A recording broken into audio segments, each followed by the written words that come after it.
Chapter 1. I'm Not a Thief. In the orphanage's dormitory, a 9-year-old girl's eyes reddened as she faced everyone's questioning. She had a pair of big watery eyes and was beautiful, but due to her malnutrition, she looked a little thin. Seeing that everyone was looking at her with disdain and contempt, she choked with sobs. That jade pendant was originally mine. I am not a thief. My mother left it to me. So you're saying that I stole something from you? Standing in front of her was a girl around her age. She tilted her head and glared at her coldly, then smiled innocently. Compared to her, this girl had a sweet appearance and an arrogant expression. She was like a high and mighty little princess who was doted on by everyone. As soon as she finished speaking, the children around her immediately stood up to defend her. You're lying. You're lying. Why would Rower steal something from you? That's right. How is that possible? How could Rower be a thief? You're the one who stole something from her. Faced with all the children's accusations and questions, the girl was unable to defend herself. She felt extremely wronged, so she rubbed her eyes and cried. That's really my jade pendant. Sob, give it back to me. Rower glanced at her proudly, then turned to everyone and said, Everyone, look at it clearly. Xiao Shi is a thief, so don't play with her anymore. Thief bad. A few of the children nodded. Yes. We'll listen to Princess Rower and ignore her from now on. She's a thief. Xiao Shi is a bad child. She stole Rower's things, so shameful. The children laughed and dispersed, leaving the girl alone against the wall. She looked at their backs with tears in her eyes and secretly clenched her fists. Outside the director's office, there was a row of men in black suits. An old man who was over 50 years old sat on the sofa with a serious expression. He looked very energetic, and his tang suit made him look noble. There was a sharp aura between his brows. Even though he was old and his face was slightly aged, his handsome facial features were enough to make one imagine how handsome he was when he was young. The director found a stack of documents and slowly flipped it open in front of him. He respectfully handed it over. Mr. Mu, these are the children who were admitted last year. All the children's information is here. Please take a look. The old man flipped through a few pages and frowned slightly after a few glances. The assistant beside him glanced at his expression and looked up at the director with a smile. That child is about 8 or 9 years old. May I ask, among the children who were admitted last year, how many of them fit this age? The dean recalled for a moment and hurriedly said, Please wait a moment. The old man lowered his eyes and glanced around, but his gaze was fixed on a family portrait. He suddenly stretched out his hand and pointed at it. Let me see this girl. The dean was stunned for a moment before nodding. All right, I'll arrange for her to meet you right away. She made a call, and not long after, a teacher walked in with a girl. Rower obediently stood in front of the old man. With her hands behind her back and her chest puffed out, she said with a smile, Grandpa, hello, my name is Rower. The old man stared at her expressionlessly. His gaze carefully sized up every inch of her face. His eyes slowly narrowed, and his gaze was deep and gloomy. Rower furrowed her brows curiously. She felt that this grandpa looked very fierce. She seemed to be frightened by his meticulous expression and couldn't help but take 2 steps back. However, the old man rushed over and waved at her. Come, let Grandpa take a good look at you. Okay. Rower hesitantly took 2 steps forward. The old man gently held her shoulders and looked at her carefully. Even though the age matched, he felt that no matter whether it was the eyebrows or facial features, they didn't look alike. His gaze slowly moved down and landed on the jade pendant between her collarbones. The old man touched the jade pendant and asked in a deep voice, This jade pendant? Rower was stunned. She smiled sweetly and said, This jade pendant was given to me by my mother. The old man's gaze froze. Seeing this, the assistant hurriedly took out another jade pendant from his briefcase and handed it over. The 2 jade pendants were put together and fit tightly. The old man's hand trembled slightly. Seeing this, the assistant understood. He walked over and whispered a few words to the dean.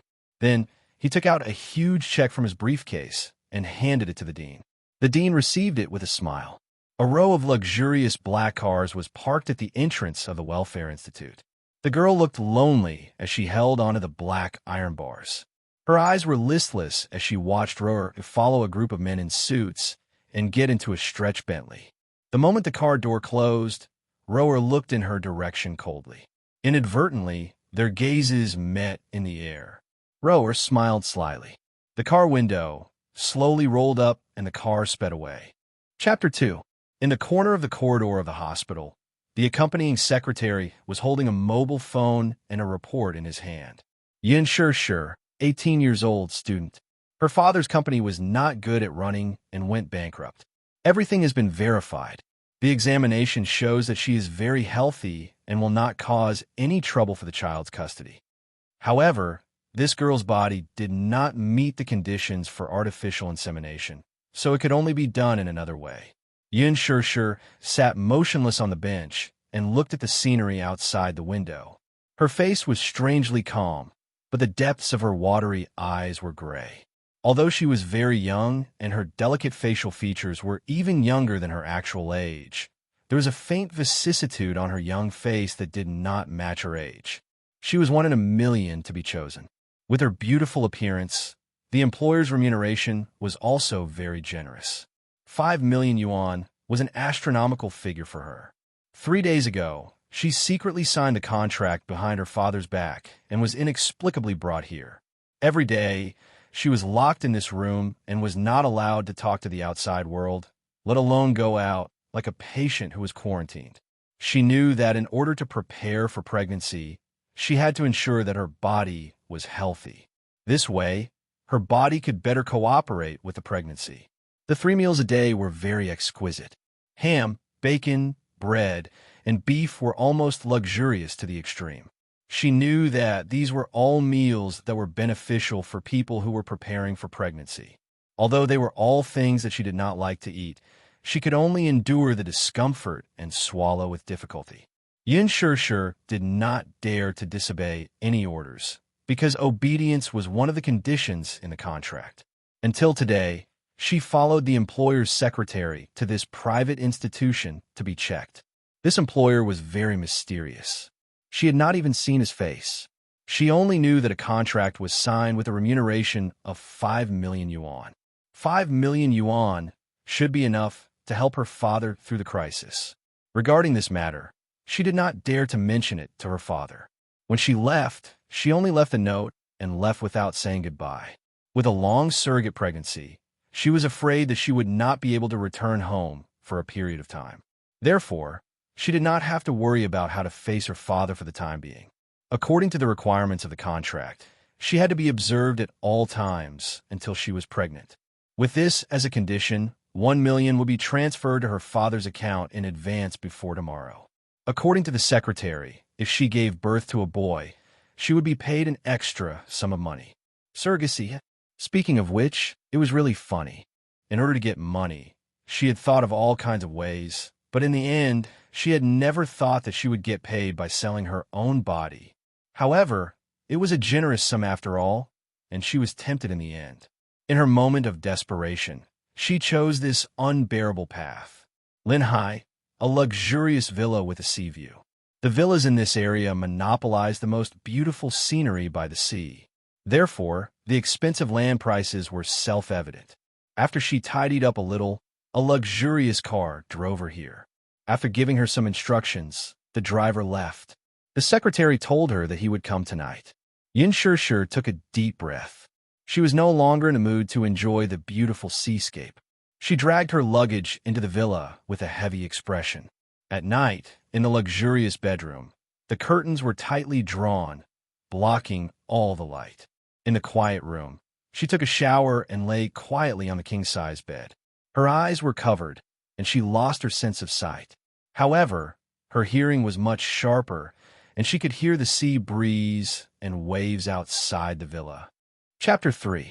There were no neon lights in the city, but it was so calm that it made one's scalp tingle.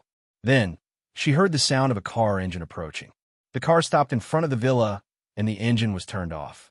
At that moment, her usually calm heart suddenly tightened. She felt an unprecedented nervousness and panic. until she heard the sound of footsteps coming up the stairs, getting closer and closer. She couldn't pretend to be calm anymore. While she was feeling uneasy, the door was pushed open. Along with the steady footsteps, Yin Shirshir could feel that someone had walked in and stopped beside her bed. She was so nervous that she sat up on the bed immediately. He was here. Was it her employer? While she was feeling uneasy, the bed collapsed slightly, and someone sat by the bed. Yin Shirshir leaned against the wall nervously, feeling very awkward. Luckily, it was suffocating darkness in front of her, and she could only see a tall figure. Even so, she still felt helpless. Although she couldn't see his face, she could feel his strong and oppressive aura, especially that cold gaze. It was an aggressive aura that only belonged to a king, like a noble and arrogant overlord. And she, in front of him, was like a tribute from ancient times. Yin Shirshir opened her mouth and said awkwardly, "Who are you?" The man didn't make a sound. He moved his body and leaned forward slightly, getting closer to her. Yin Shirshir could only feel an intimidating aura. Then, the tall figure pressed down on her, completely imprisoning her under his body. Her body trembled as she bore his weight. She curled up into a ball and couldn't move anymore. Her hands were clasped in front of her chest nervously. She almost suffocated. Without waiting for her to react, the man narrowed his eyes and lifted up her shirt. Her soft and fair skin was exposed to the air. His large palm suddenly reached in. "Wait," she suddenly said in a trembling voice. Can I see you?" "Why?" The man's young and deep voice was like a mellow red wine, extremely magnetic. "I can't see anything. I'm scared." He sneered so softly that it couldn't be heard. "You don't need to see it, and you don't need to be afraid." Her young and tender body had yet to fully develop, and this girl was still so young and inexperienced. Her small waist could be completely grasped with one hand. His ice-cold fingers rubbed her lips heavily, and he couldn't stop. "Just close your eyes." The tender feeling was so wonderful, as smooth as silk. His fingertips were slightly wet and cold. When they touched her warm skin, she couldn't help but shiver. The darkness before her eyes intensified the uneasiness in her heart. The man's thin lips curled. Apparently, he felt that this dress was too much of a hindrance. With a rip sound, he tore it apart. His violent actions made Yin Shirshir as stiff as a rock, not daring to move. His heart was beating like thunder, as if it was about to jump out of his throat. Shame, panic, and fear almost suffocated her. At this moment, she suddenly began to regret. Previously, she thought that she could do it. She thought that it was just giving birth to a child for him. Although she had no experience, women had to experience it sooner or later. However, facing this strange and domineering man in front of her, she no longer had the courage she had before. She was terrified to the extreme. Chapter 4. He lowered his head and ignored her uneasiness and fear. His thin lips brushed across her collarbone, causing her to tremble. She was even more sensitive to his aggression. Yin Shirshir's breathing quickened. She instinctively reached out and grabbed his large palm, trying to stop him from violating her. The man seemed to have read her mind and easily tied her hands up and raised them above her head. She was shocked. Her heart kept making useless resistance. She was so scared that her entire body was trembling, but she couldn't reject him. Yin Shirshir shrunk her shoulders and tried to avoid him. However, she didn't know that the unintentional friction made the man's body even hotter. The man sucked in a breath of cold air with a hiss and almost lost control. This girl was really too alluring, and he almost couldn't control himself. Yin Shirshir's heart trembled from this overly intimate action. Her shoulders shivered, and she instinctively pushed him away. "Don't!" The man acted as if he didn't hear her and ignored her small resistance. Yin Shirshir gasped and subconsciously struggled. Her small hands kept pushing the man's chest, but her wrists were suddenly held tightly by him. Not allowing her to resist, the man removed his last bit of cover and realized what was going to happen next. Yin Shirshir was a little out of breath and didn't want his touch. Her body sank, and she wanted to hide in a world that he couldn't enter. His domineering attitude seemed to have frightened her. Don't Don't. Muyaja was extremely unhappy with her resistance. He slowly looked up and pinched her chin. Looking down, he used the hazy moonlight to look at her shy and helpless little face and asked coldly, "Why? You don't want to?" Yin Shirshir was stunned and pursed her lips. The man narrowed his eyes, and his fingertips cruelly twisted her lips. "Woman, do you know what you're supposed to do here?" Her face suddenly froze, and her body kept trembling. She didn't know if it was because of the pain or because she was afraid of his coldness. After a long silence, her voice was almost hoarse and broken. I know. Then, do you need me to teach you what to do?" He raised his sword-like eyebrows and said in a cold voice. Yin Shirshir bit her lips hard. Her eyes turned sour, and she felt a line of moisture flowing into her mouth. Her mouth was full of bitterness. She knew that this was just a routine. There was no emotional connection between them. This relationship was only built on the level of a contract. There was nothing else mixed in. However, this humiliation was something that she could not bear no matter what. Muyaja coldly curled his lips. He did not intend to give her any time to adapt. He grabbed her hands and raised them above her head. The corners of his mouth curled up almost cruelly. "Open your mouth." The expression on Yin Shirshir's face became numb little by little. She then closed her eyes in despair, hugged his shoulders with difficulty, and buried her face in his neck.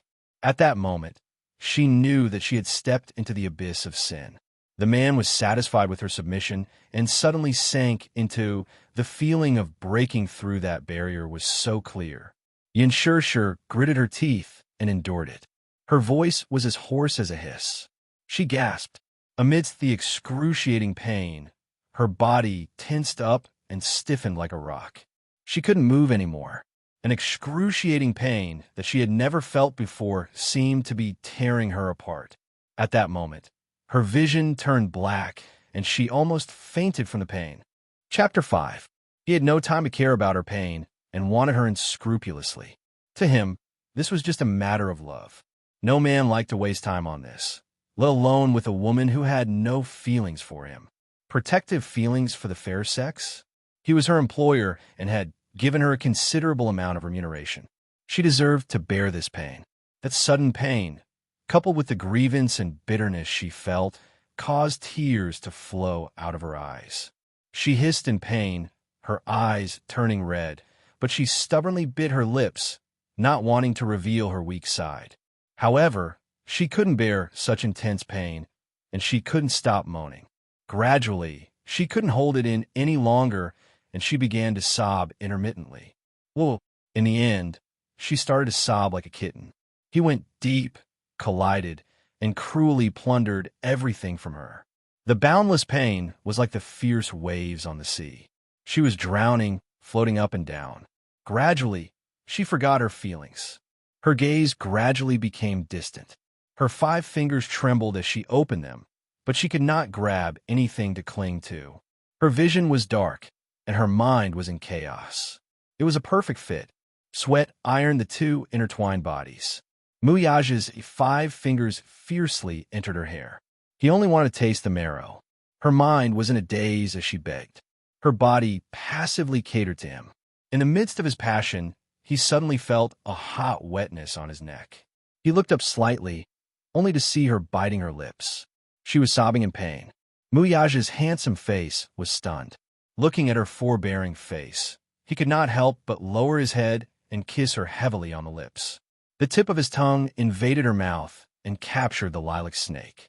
It twined around and engulfed her, swallowing her choked moans. Kissing was a taboo for him. Kissing meant helping each other in difficult times. He would never kiss a woman, because in his eyes, a woman's lips were very dirty. The women who lingered around him had always been socialites or actresses in the entertainment industry, because he had never touched a woman. However, he did not know why he kissed this woman. To be precise, this was his first woman. He did not know that the taste of kissing was so delicious. Muyaja's eyes narrowed slightly as he pressed down on her. In the midst of a suffocating tightening, he pushed forward with all his might. On the bed, they were deeply entangled. Bone erosion oblivion. Yin Shirshir opened her eyes in the darkness. The red silk covering her eyes was already soaked with cold sweat. She heard the sound of the shower running in the bathroom.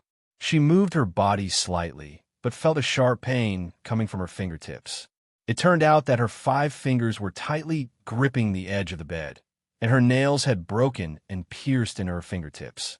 She pretended to be relaxed and comforted herself. Everything was over. Everything was over.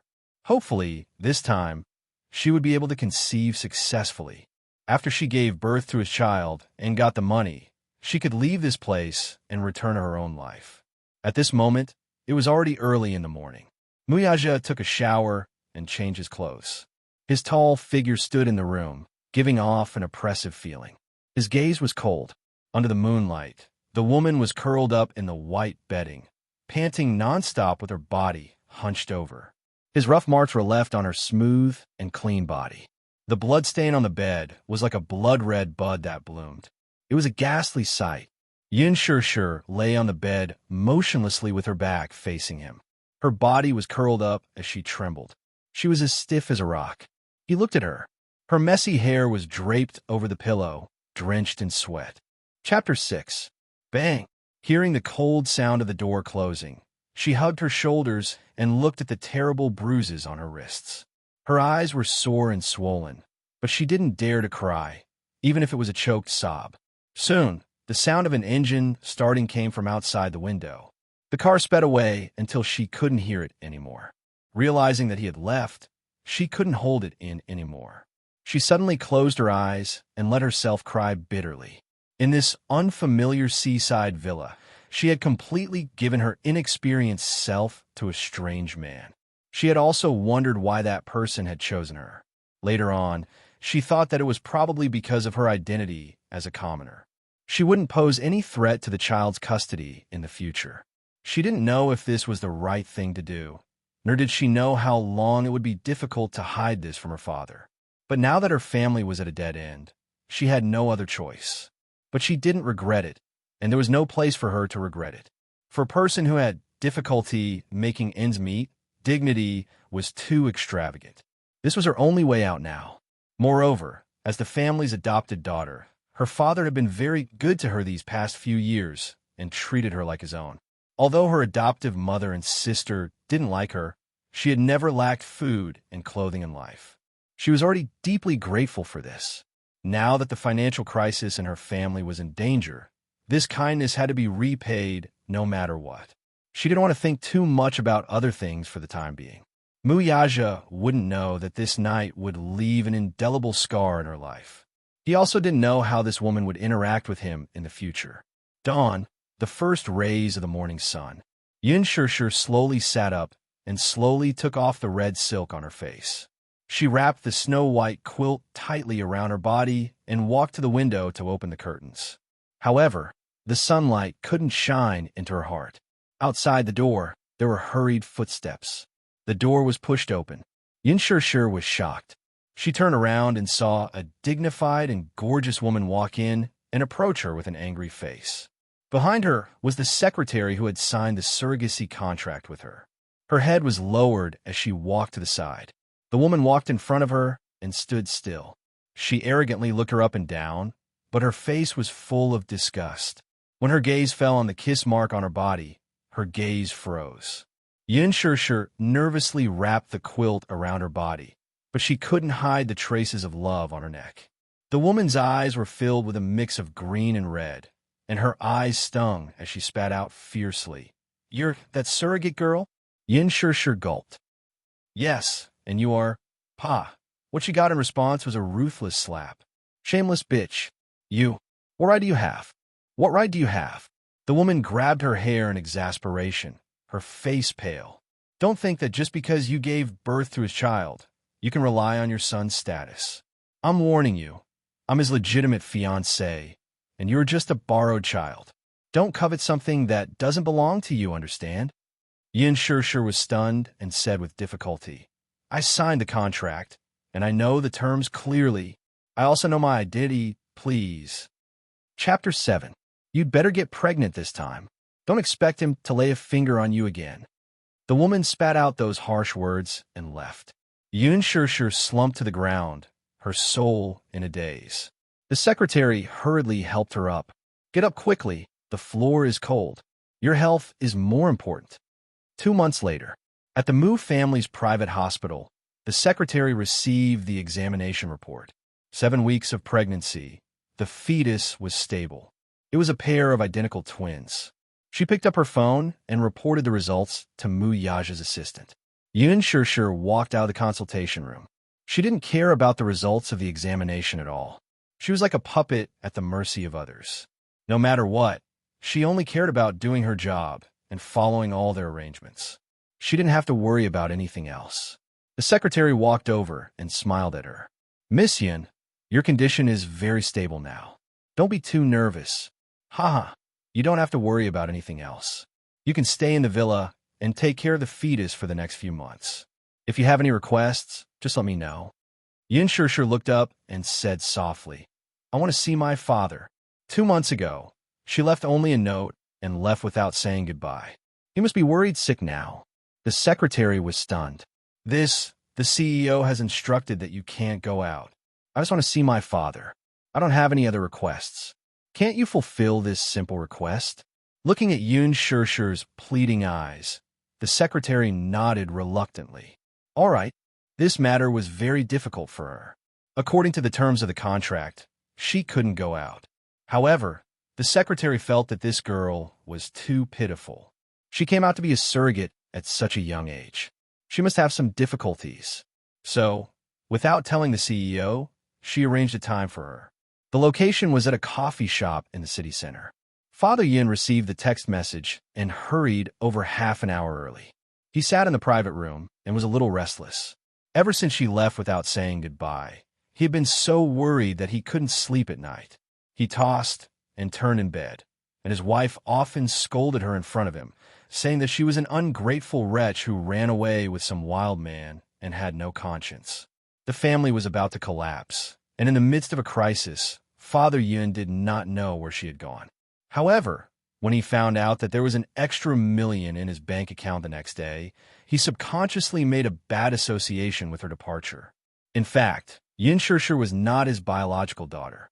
He had accidentally adopted her from the orphanage 10 years ago. He already had a daughter. At that time, the Yun family was rich. When he saw that Yun Shishir was sensible and well-behaved, he liked her. Unexpectedly, after he brought her back, he was rejected by his wife and daughter. At that time, he didn't take it to heart. He thought that the little fellow was so sensible that she would be recognized by his wife and daughter sooner or later. However, he was wrong. He was usually busy and didn't have time to care about the trivial matters at home. However, he was a father after all. How could he not know how his wife and daughter bullied Yun Shishir when he wasn't around? However, Yun Shishir was sensible after all.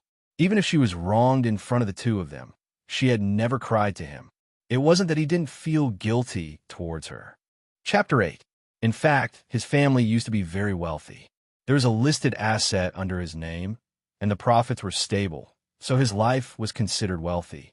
However, at the beginning of this year, a financial crisis swept across the world, and the sudden disaster crushed the entire family. The company suffered losses again and again, and many shareholders withdrew their investments. Seeing that the company was about to go bankrupt, his wife pointed the finger at Yun Shishir. This was because last year, in order to keep her away from this trivial family, he didn't hesitate to use the money that he had originally intended to invest to send her to a boarding school for aristocrats. His wife believed that if it weren't for that incident, the company wouldn't have encountered this crisis, and the Yun family wouldn't have fallen into such a situation. Because of this, there were often arguments in the family.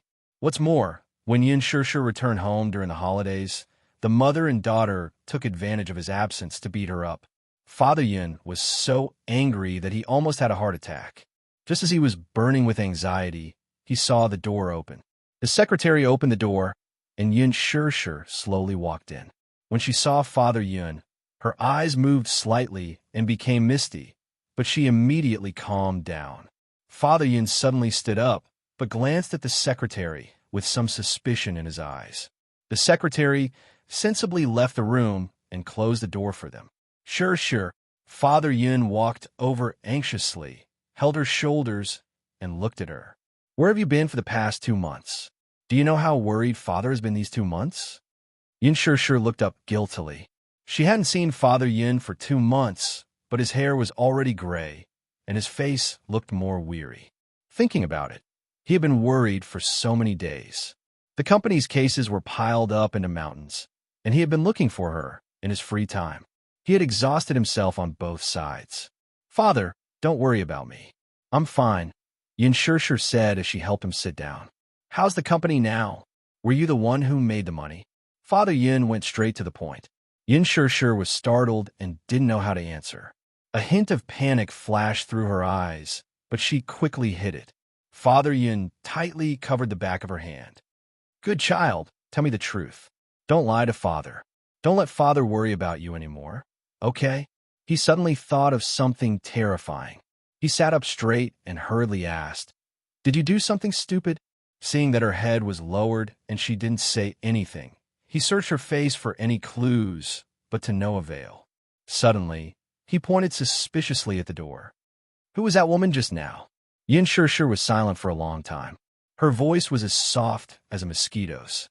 I'm a surrogate. The room suddenly fell into a dead silence. Father Yun's pupils contracted as he looked at her in disbelief. Ew. How could you, Dad?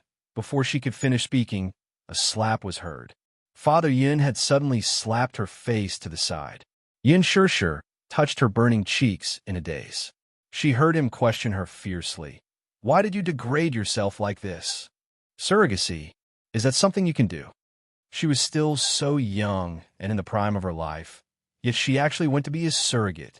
Did she know that doing so would destroy her? Was he such a coward in her eyes as a father? Could he not even protect his daughter well? I won't touch a single cent of that money. I, Yun Yecheng, have yet to reach such a state. With that, he stood up angrily and left the private room in a huff. Chapter 9. 6 months later, Yin Sure, accompanied by her secretary, went through the procedures to resume her university studies. On the way there, she suddenly had a severe abdominal pain.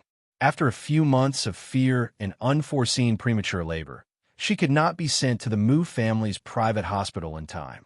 The secretary hurriedly drove her to the city's maternity hospital and calmly went through the procedures. Yin Sure lay on the bed with a pale face. She looked up at the incandescent lights that kept flashing. Under the intense pain, she was drenched in cold sweat. After 8 months of pregnancy, she was finally free. The secretary sent her to the delivery room and kept encouraging her.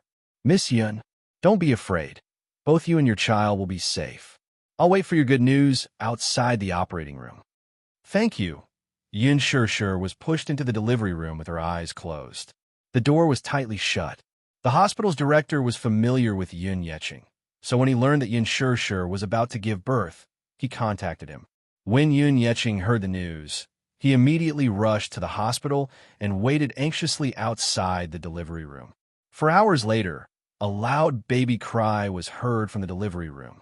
It's a healthy boy. The nurse carried the child into the incubator and sent him to the neonatal ward. Yun Yecheng did not care about the child as he anxiously looked outside the delivery room. The secretary walked to the front of the ward and looked at the child through the window. She turned around and asked, Where's the other child? The nurse replied regretfully, I'm really sorry. Because he was born prematurely, the younger brother was too weak and stopped breathing when he came out. The secretary was shocked and asked with a stiff face, Is there no hope? The nurse said bluntly, Yes. The secretary was a little disappointed and said helplessly, All right then. I'll have to trouble your hospital to deal with the child. With that, she picked up her phone and contacted a few of her subordinates and an ambulance, intending to transfer the child to the Mu family's private hospital. Before she left, she filled out a check and handed it to Yun Yecheng, saying politely, Mr. Yun, your daughter has suffered for the past few months. This is the remaining payment. Please accept it. He accepted it hesitantly, and the secretary hurriedly left with her men. In the delivery room, Yin Sure was exhausted and fainted. The nurse walked over and was about to pick up and deal with the poor baby boy. However, just as she picked up the little guy, she looked down and was slightly shocked. Her expression changed drastically, and she ran to the doctor with the child in her arms in a panic. Doctor. 6 years later, in the department store, Yin Shishir pushed her cart and looked around from time to time. Her footsteps were hurried. Just now, she had gone to the daily necessities shelf to grab something. When she turned around, she was gone. She had no idea where she had gone. When she passed by the toy department, she slowed down her pace and looked around. Suddenly, her gaze landed on a small figure. Yin Shishir shrugged slightly and sighed helplessly. Her lips curled into a smile as she pushed the cart towards him and squatted down behind him. He saw the little guy standing in front of the shelf, looking intently at the beautifully packaged remote control car on the counter. Little Munchkin looked very young, about 5 or 6 years old. He was wearing a clean school uniform, but he looked a little thin. With thick, silky black hair, fair jade-like skin, and a youthful face with exquisite facial features and rosy cheeks, he was quite adorable. He had a pair of big, watery eyes that sparkled and were clear and beautiful. The corners of his eyes were long and curved, and his thick eyelashes were long and curly. They were slightly upturned, like 2 black phoenix feathers. His jet-black eyes were as pure and clear as black jade, without a trace of impurities. Chapter 10. The charming and adorable little fellow was just like a beautiful little elf. However, this little elf's gaze was a little serious, and he had the maturity of a little adult. 150 yuan, it's too expensive. His tender voice was filled with the vicissitudes of life that didn't match his age. He frowned like an old man and counted with his little fingers. Then, he sighed sadly and shrugged his shoulders, as though he was in a gloomy world. Yin Shishir couldn't help but laugh at his gloomy appearance, but she felt a little bitter inside. She pursed her lips and patted his shoulder. Little Munchkin was shocked and turned around. Seeing that it was her, his cheeks turned red. Mommy has been looking for you for a long time. Didn't I tell you to be good and follow Mommy around and not run off on your own? Yin Shishir pretended to be fierce, and Little Munchkin felt even more guilty. He carefully hugged her neck and looked down. Blinking his big eyes, he said softly, Mommy, don't be angry. You won't run off on his own in the future. You be good. She squatted down and hugged him. What are you looking at? Yu instinctively pointed at the remote-controlled racing car. Then, he suddenly thought of something and retracted his little finger. Looking up, he pretended to be nonchalant and said, Mommy, Yu is just looking at it. I don't want it all. Even though he said that, the little fellow's eyes were still fixed on the exquisitely packaged remote-controlled racing car. His eyes had completely betrayed him. Yin Shishir couldn't help but feel cold. The little fellow was so young, but he didn't mean what he said. He obviously wanted it, but he was just trying to save money for her.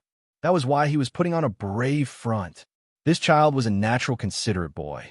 She smiled and patted his little head. Standing up, she walked to the counter and pointed at the remote-controlled racing car. Yu stared at the toy car, then glanced at Yin Shishir. As though he had guessed something, his eyes lit up and his face glowed with excitement. He ran to the counter and looked up at the exquisite packaging in the counter staff's hands, unable to take his eyes off it. The counter staff brought the racing car to the counter and swiped the label. Little Munchkin held onto the counter and ran over, standing on his tiptoes with a satisfied look on his face. Yin Shishir followed behind him. Seeing his bright smile, she couldn't help but be moved. If she couldn't even fulfill her child's small wish, she really wasn't a good mother. All these years, she owed this child too much. Chapter 11. After a round of emergency treatment, he was finally saved. However, this child's body was too weak. He had been sick since he was young, and he did not have a father. Hence, she doted on him to the bone. She wanted to give him more care and to let him understand that without a father, he would only receive more love and not less. Hence, she named him Yin Tianyu. While thanking the heavens for protecting him, she also hoped that he could grow up healthily. As for him, her father helped her keep the matter of him a secret. At that time, the hospital's director was on good terms with him and had secretly tampered with the records for her. Hence, that man did not know about it, and Yu could stay by her side and not be taken away by that man. If that man knew of Yu Yu's existence, she did not dare to imagine how hopeless it would be to lose Yu Yu. After that, she went back to university to continue her studies. Her father's company couldn't hold on in the end, so he filed bankruptcy procedures with the court. The man kept his promise. After giving birth to a child for him, he paid her a considerable sum of money. It was even more than what was stated in the contract. He was indeed rich and overbearing. This also reduced her burden by quite a bit. With this hefty sum, she more or less paid off her father's debts. After the company collapsed, Yun Yeching started from scratch. However, he was old and had experienced a low point in his life. With too many concerns around him, he was no longer as high-spirited as before. He no longer dared to work hard and suffered setbacks repeatedly. Her adoptive mother, Li Qin, had lost her wealth and status. She hated marrying a useless old man like Yun Yeching even more. She was originally a housewife and was forced to do odd jobs to make ends meet. However, she had always been a rich wife. As a result, she developed a crafty character and could not stay at her job for long. When she was disliked outside, she would vent her anger on the mother and son when she returned home. Her sister, Yin Na, had average grades. She did not get into university in the college entrance examination, so she simply enrolled in a vocational school. However, her character had always caused trouble, and there were often some hooligans who came looking for trouble. After graduation, she did not do proper work. She had high standards, but little ability. Unable to find a job, she rested at home and spent her days entangled with those hooligans. Now, the whole family was relying on their father's meager income, and they were often restless. They often went to nightclubs and caused a lot of trouble. When Yu Yu was just born, she was breastfeeding. It was the toughest time for her. She couldn't even finish her confinement properly because she skipped a grade and was admitted to a prestigious school. She had a lot of work to do in university, and in her free time, she had to make up for the homework she missed. She was also busy working and raising Yu Yu. Her body almost collapsed under the pressure. After graduating from university, she found a job with a good salary, which improved her family's condition. However, now that her mother and sister were resting at home, she was worried that Yu Yu would be ignored and ostracized by them when she went to work, just like how she had been treated in the Yun family. Back then, when she carried Yu Yu home, Yun Na sneered coldly. She still could not let go of that call of little B asterisk starred. Therefore, after she started working, she moved out of the Yun family with Yu Yu and rented a house for the two of them. Usually, when she went to work, she would send Yu Yu to kindergarten and wait for her at the school gate after school. Chapter 12. When Yu Yu was born, she was breastfeeding, and it was the most difficult time for her. She couldn't even finish her confinement properly because she skipped a grade and was accepted into a prestigious school. Her university studies were heavy, and she had to make up for the homework she missed in her free time. She was also busy working, and she had to raise Yu Yu. Her body almost collapsed. After graduating from university, she found a job with a good salary, and her family's conditions improved. However, now that her mother and sister were resting at home, she was worried that Yu Yu would be treated coldly and ostracized by them when she went to work, just like how she used to be treated in the Yun family. When she carried Yu Yu home, Yun Na sneered coldly. She still couldn't let go of that call of a little bastard. Hence, after she started working, she moved out of the Yun family with Yu Yu and rented an apartment for the two of them. Usually, when she went to work, she would send Yu Yu to kindergarten and wait for her at the school gate after school. Fortunately, Yu Yu was very sensible. Although he was young, he was very considerate and rarely acted willfully. Now, he even learned to go home alone without her. When she walked out of the mall, the sun was shining brightly. The little guy followed behind her with a toy in his arms, and his steps gradually slowed down. It was the middle of summer, and he seemed to be a little uncomfortable walking out of the cool environment. Yu Yu raised his little face and called softly, "Mommy." Yin Sure turned around and saw his red face and tired eyebrows. She quickly took the toy for him and frowned worriedly. "What's wrong? Yu Yu, are you feeling unwell?" Yu Yu frowned and spread his arms at her. He said coquettishly, "Mommy, it's so hot. Yu Yu can't walk anymore. Piggyback, piggyback." Yin Sure was stunned when she heard this. She couldn't help but smile and squat down. When Yu saw this, she was so happy that her eyes turned into crescents. She stuck out her tongue playfully and pounced on her shoulder. Yin Sure supported him steadily and stood up. Yu hugged her shoulders in satisfaction. Her little face moved closer to her, and she asked in a childish voice, "Mommy, are you tired?" "I'm tired. When Yu grows up, Yu will carry Mommy." Yin Sure smiled. "Okay, Yu is really Mommy's considerate and warm little man." The little guy raised his palm-sized face and asked blankly, "Mommy, what's a little warm guy?" "That's right. He's a very heartwarming boy." "Oh, Yu will only warm Mommy, not other people." Yu's pink lips curled up sweetly as he cupped her face and planted a big kiss on her lips. The mother and son laughed and bumped their heads together before they left, laughing. A Lincoln limousine was quietly parked by the side of the road. The car had a sleek, dark body. Through the window, there was a childish and cold, handsome face. The boy leaned lazily against the leather seat and rested his chin on one hand. He looked to be about 6 years old, and there was a maturity and coldness on his face that didn't match his age. Through the window, he looked expressionlessly at Yin Sure and Yu teasing each other. Under the fine fringe of his forehead, there was a slight ripple in his cold eyes as they focused. The figures of the couple gradually disappeared into the distance. He didn't know why, but as he looked at the backs of the mother and son, a strange feeling arose in his heart. It was indescribable and inexplicable. Chapter 13. He narrowed his eyes slightly. When he could no longer see the couple, he suddenly lowered his eyes to hide the loneliness that flashed through his eyes. His gaze turned to the notebook on his lap.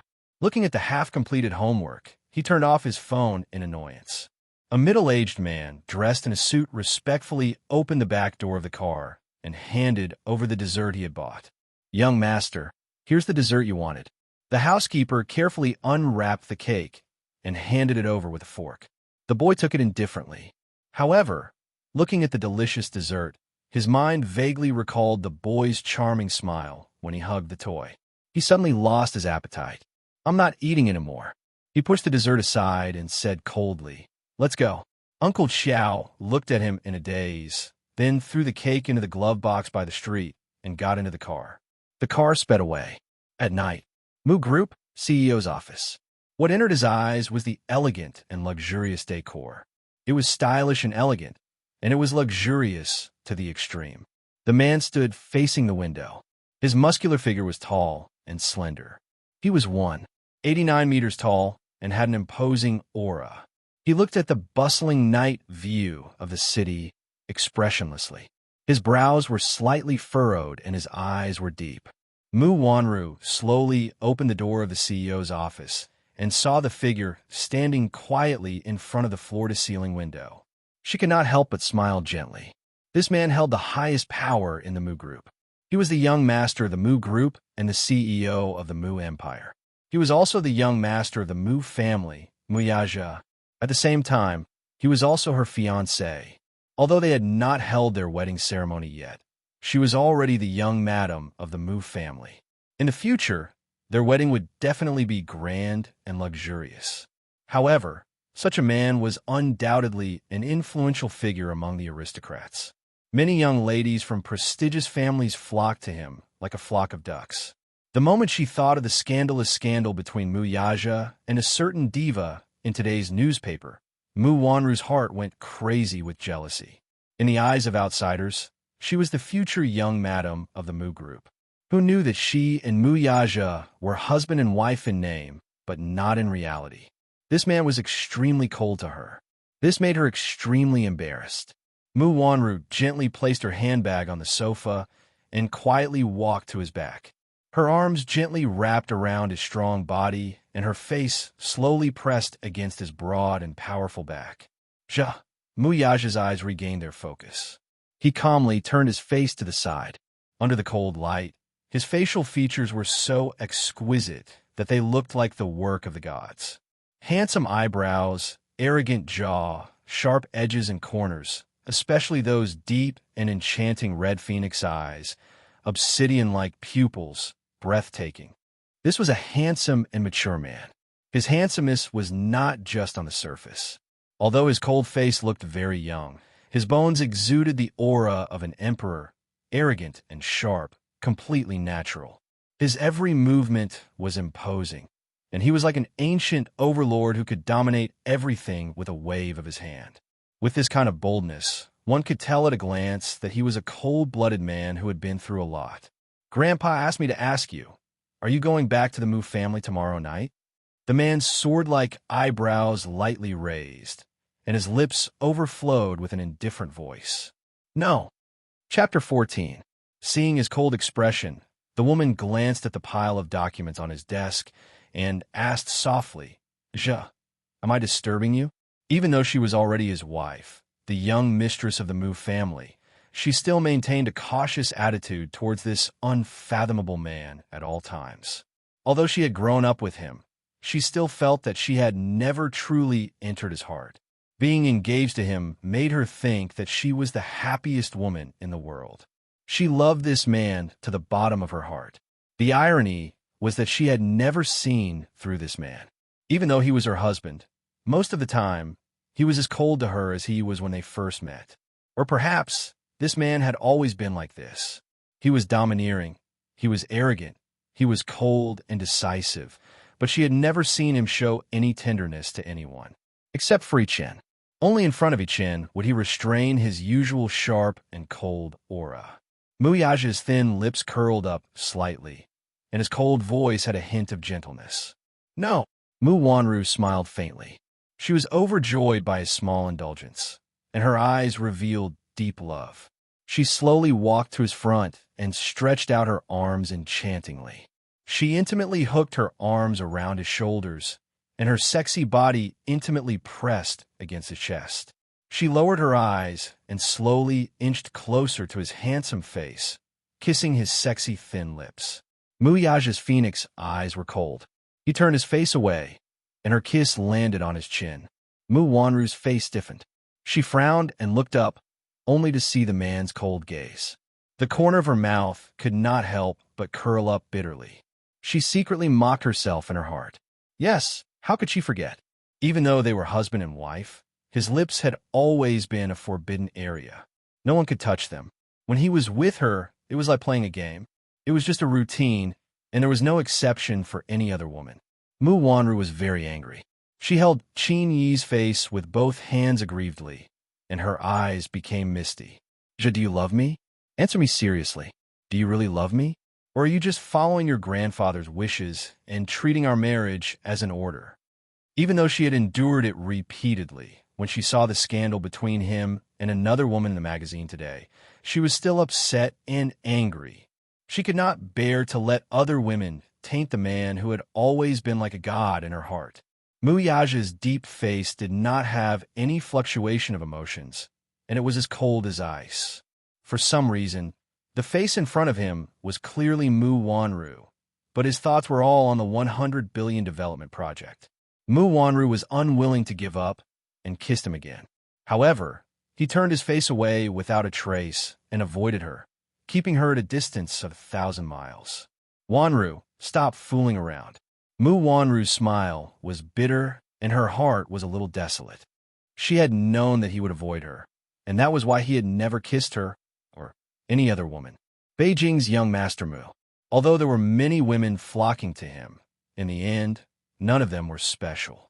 Even for her, she was his legitimate fiancée and also his closest woman. However, there was no exception. Does he really love me? Or does he only treat me as a lonely solace? Or is it not even a solace? He is not even willing to play along? Chapter 15. She had suspected more than once that if it wasn't for the engagement set by her grandfather, if it wasn't for this marriage based on her grandfather's expectations, this man probably wouldn't even look at her, right? If he loved her, why would he not let her kiss him? He had not even said, "I love you," to her even once. But she loved him. She tolerated, gave in, and tolerated him in an extremely humble manner. He had a noble status and was proud and arrogant. He was the crown prince of the Mu group. Even though she was deeply loved by Grandpa Mu, she was still out of his league. Therefore, She comforted herself more than once that she was the fiancée of the Mu family. She was the future young mistress of the Mu family. Their engagement ceremony was in a few months, so she should not be calculative and should be satisfied. But she was greedy. Not only did she want his body, but she also wanted his heart. Mu Wanru smiled bitterly and said in a low voice, "Do you really want to be with me?" Mu Yaja seemed to be a little absent-minded. That woman's helpless face flashed in front of his eyes. Mu Wanru saw that he was in a daze and could not help but hold his collar tighter. "Ja, did you really love me? Answer me." Mu Yaja pushed her away and returned to the table. His voice was neither cold nor warm. "Wanru, don't be stubborn." He looked down coldly. His indifferent and low voice sounded as if he was coaxing an unreasonable child. But when was she being unreasonable? Mu Wanru was brought back to the Mu family by Grandpa Mu more than 10 years ago. He brought her to him and set the engagement. In the capital, the Mu family was an influential and wealthy family. Mu Wanru was the precious daughter of Grandpa Mu. She was pampered and reserved. She loved him, but he did not love her. This engagement was not essential to him, who was born in a wealthy family. He was just following his grandfather's wishes. According to his temperament, women were not essential. Marriage was just to maintain his grandfather's favor. It was a disguised form of contract. His engagement with Mu Wanru was no exception. It was just a bargaining chip. Now, the side branches of the Mu family were ready to make a move. Many people were coveting his position. He was just using this engagement as a springboard to expand the territory of the Mu Empire. Love? This word was too extravagant for him. What was love? Was it those upper-class ladies who sought fame and fortune and fawned over him? Was it the willful and arrogant Mu Wanru? Was it a young model who wanted to become famous? In this era of material desires, where money and desire intertwined, who would still talk about feelings? He had never loved anyone except for his mother. Family and love, they were all out of reach. He was cold, and he closed his world. In the business world, he could do whatever he wanted with a wave of his hand. His style was cold and hard. In private, you could talk about benefits with him, but you could forget about entering his heart. Love? Ridiculous. The phone on the table suddenly rang. Mu Wanru picked it up for him. A voice message came from the secretary's desk. "President, young master is here." There were footsteps outside the door. Then the office door was pushed open and a small head popped in. "Daddy." The little boy saw that Mu Yaja was not busy, so he walked in. When he realized that Mu Wanru was also there, his face suddenly became unnatural. He called faintly, "Mommy." Chapter 16. The little boy was also very sensitive. Other than Mu Yaja, he seemed to be quite distant from everyone else. Usually, he was just like his father. He always had a cold little face and was serious like a little adult. He didn't look like a child his age at all and was extremely mature. When he was 3 or 4 years old, Mu Yaja spent more time with him. He was just like a little devil who loved to play pranks and often teased the maids in the Mu residence. He was the epitome of a hedonistic little ancestor. However, in the past 2 years, Mu Yaja had been very busy with the matters of the Mu group. Without his father by his side, the little boy gradually became quiet and didn't like to talk much. Sometimes, when Mu Wanru looked at this little face, she couldn't help but think of the young Mu Yaja. He was also this cold and indifferent, and no one could get close to him. However, it was only in front of Mu Yaja. After all, he was still a child. He would more or less reveal a child's unique nature. It was rare for him to act coquettishly and occasionally do a few bad things in an attempt to attract more attention. Mu Yaja also doted on him and indulged him.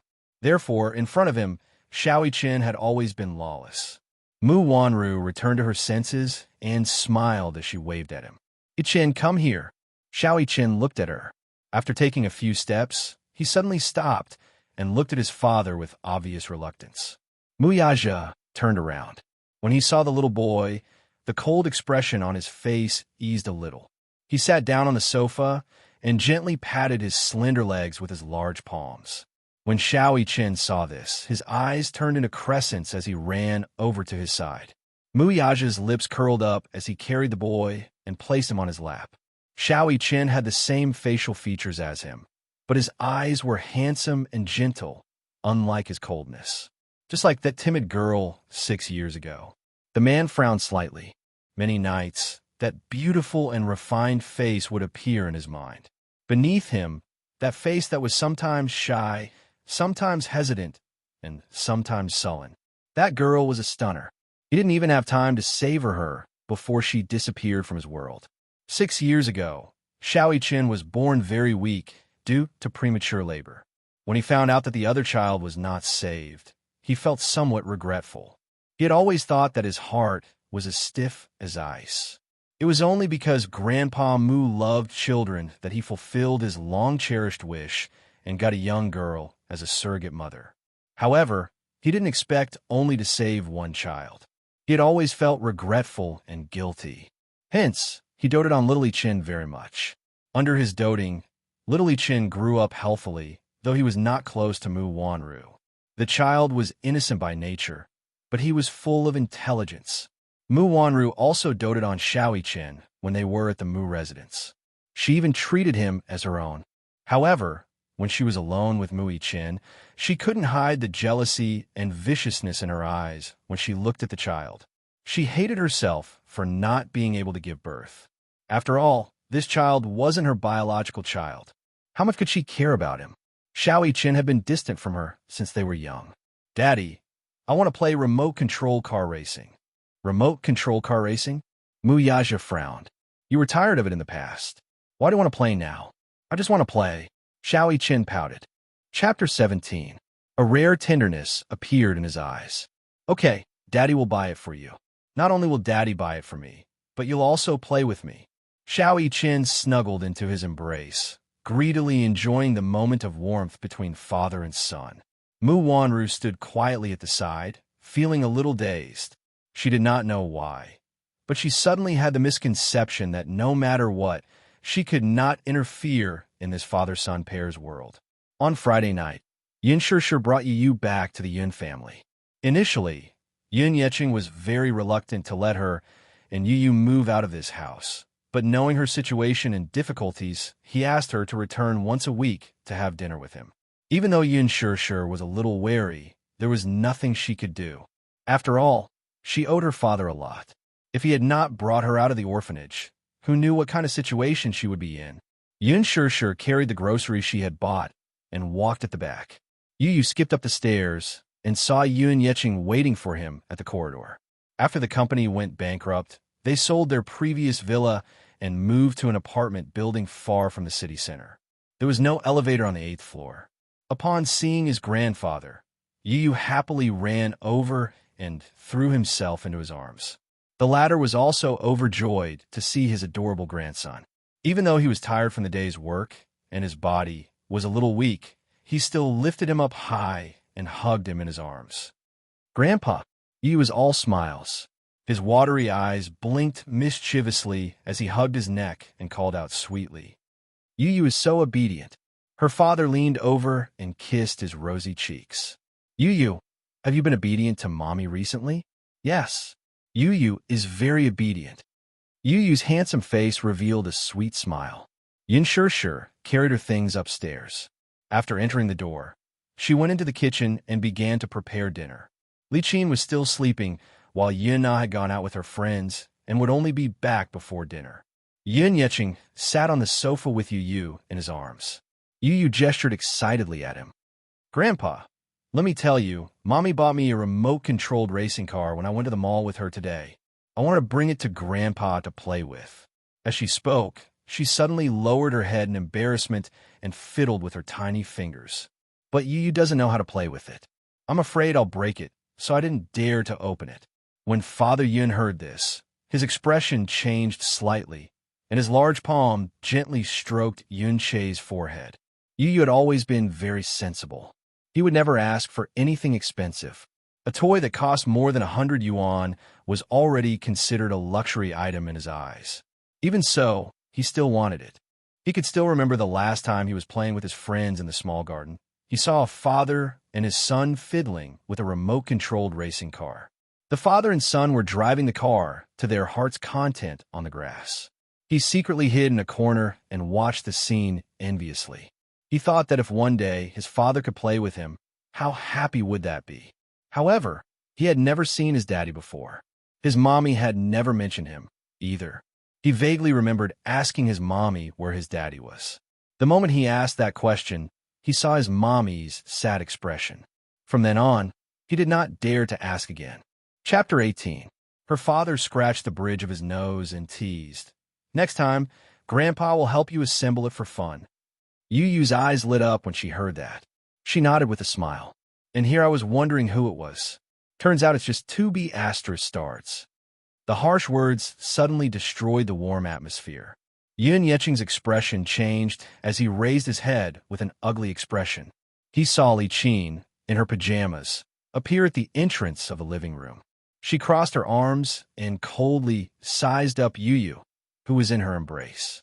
He raged, "What are you talking about? Yu Yu is your grandson." Yu Yu's shoulders shrunk at the sight of her, but she remembered Yun Shishir's warning not to talk back to Li Qin and Yun Na. She pursed her lips and looked up at her with a smile. "Grandma." Li Qin cast him a sidelong glance and said harshly, "Hey, don't. I don't deserve to acknowledge you as my grandson." Yun Yeching was furious. "What do you mean by that?" "What else can I mean? I mean it literally. It's your business if you want to acknowledge him, but I'm not. Who dares to acknowledge a B asterisk starred who has a mother but no father?" Li Qin glanced at her coldly and raised her voice. Intentionally or unintentionally, she looked in the direction of the kitchen and said sarcastically, "She gave birth to a child out of wedlock at such a young age. She became a single mother before she even graduated from university. She doesn't even know who the father of her child is. Who knows where this bastard came from? She has a father, but no father to acknowledge her, right?" Yun Shishir's face turned pale as she pursed her lips. Li Qin continued harshly, "Besides, the company went bankrupt because of her.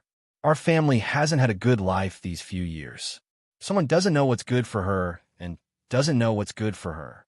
She insisted on bringing back a burden to the Yun family. She's so shameless. She can afford to lose face like this, but I can't.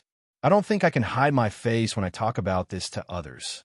In the kitchen, Yun Shishir heard the harsh words coming from the living room. Her hands paused for a moment, and her face turned pale. She turned around abruptly and said, "You, stop before you go too far. Li Qin, have you had enough? How could a person's mouth be so poisonous? If it wasn't for Shishir, the Yun family..." Father Yun stopped abruptly and didn't continue. He had kept the source of the money Yun Shishir had given him a secret. After all, it would be bad for Yun Shishir's reputation if the news of her surrogacy got out. Therefore, Li Qin assumed that the debt was repaid from the Yun family's assets. "What? Go on. So what if she's gone?" Li Qin flew into a rage out of humiliation. Her eyes turned red as she felt wronged. She was so angry that she laughed. "All right, you're going to bully your own family for 2 outsiders, aren't you? Why are you yelling at me? Yun Yeching, why did I do that? I'm doing this for the Yun family. When the company went bankrupt, I even borrowed a sum of money from my family. I'm too ashamed to return it now. Haha. Now, you're yelling at me for 2 outsiders? Are you going to chase Nana and me out of the Yun family tomorrow because of them?" Yun Yeching was so angry that his face turned ashen. He could not help but raise his voice. "Don't be unreasonable. What are you talking about?" Li Qin shouted. "How am I being unreasonable?"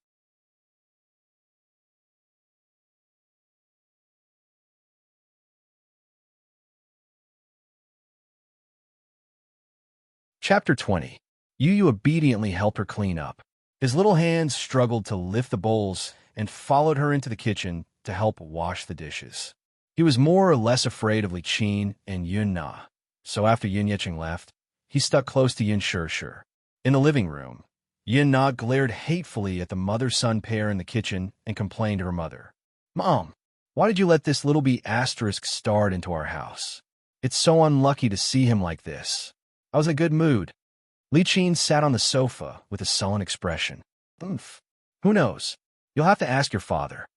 8B asterisk TCH and 8B asterisk starred. Why did our family meet with these 2 scourges? Nana, don't let your father hear this. Otherwise, he'll help outsiders teach us a lesson again. You didn't see your father like that today. It was so scary. Yana turned pale with anger when she heard this. Dad actually helped them? Li Qin got angry when she said this. Isn't that so? Yana clenched her fists and snorted coldly. He's just AB Astra's starred. Even his father doesn't want him. I wonder which man she fooled around with. Don't learn from a certain woman in the future. She gave birth to a child out of wedlock at such a young age. If word gets out, it's really embarrassing. Yin Shishir lowered her head and washed the dishes. Her movements were stiff like a machine. Under the dim yellow light, her face was strangely tense. Those unpleasant words could be heard clearly even though they were separated by the door. She couldn't stand it. The mocking in the living room continued. Yin Shishir straightened up abruptly, but a fair and tender hand suddenly pressed down on her arm. Yin Shishir lowered her head in shock and saw Yu leaning on her side. He looked at her with a smile. His pair of lively eyes seemed to see through her complicated thoughts.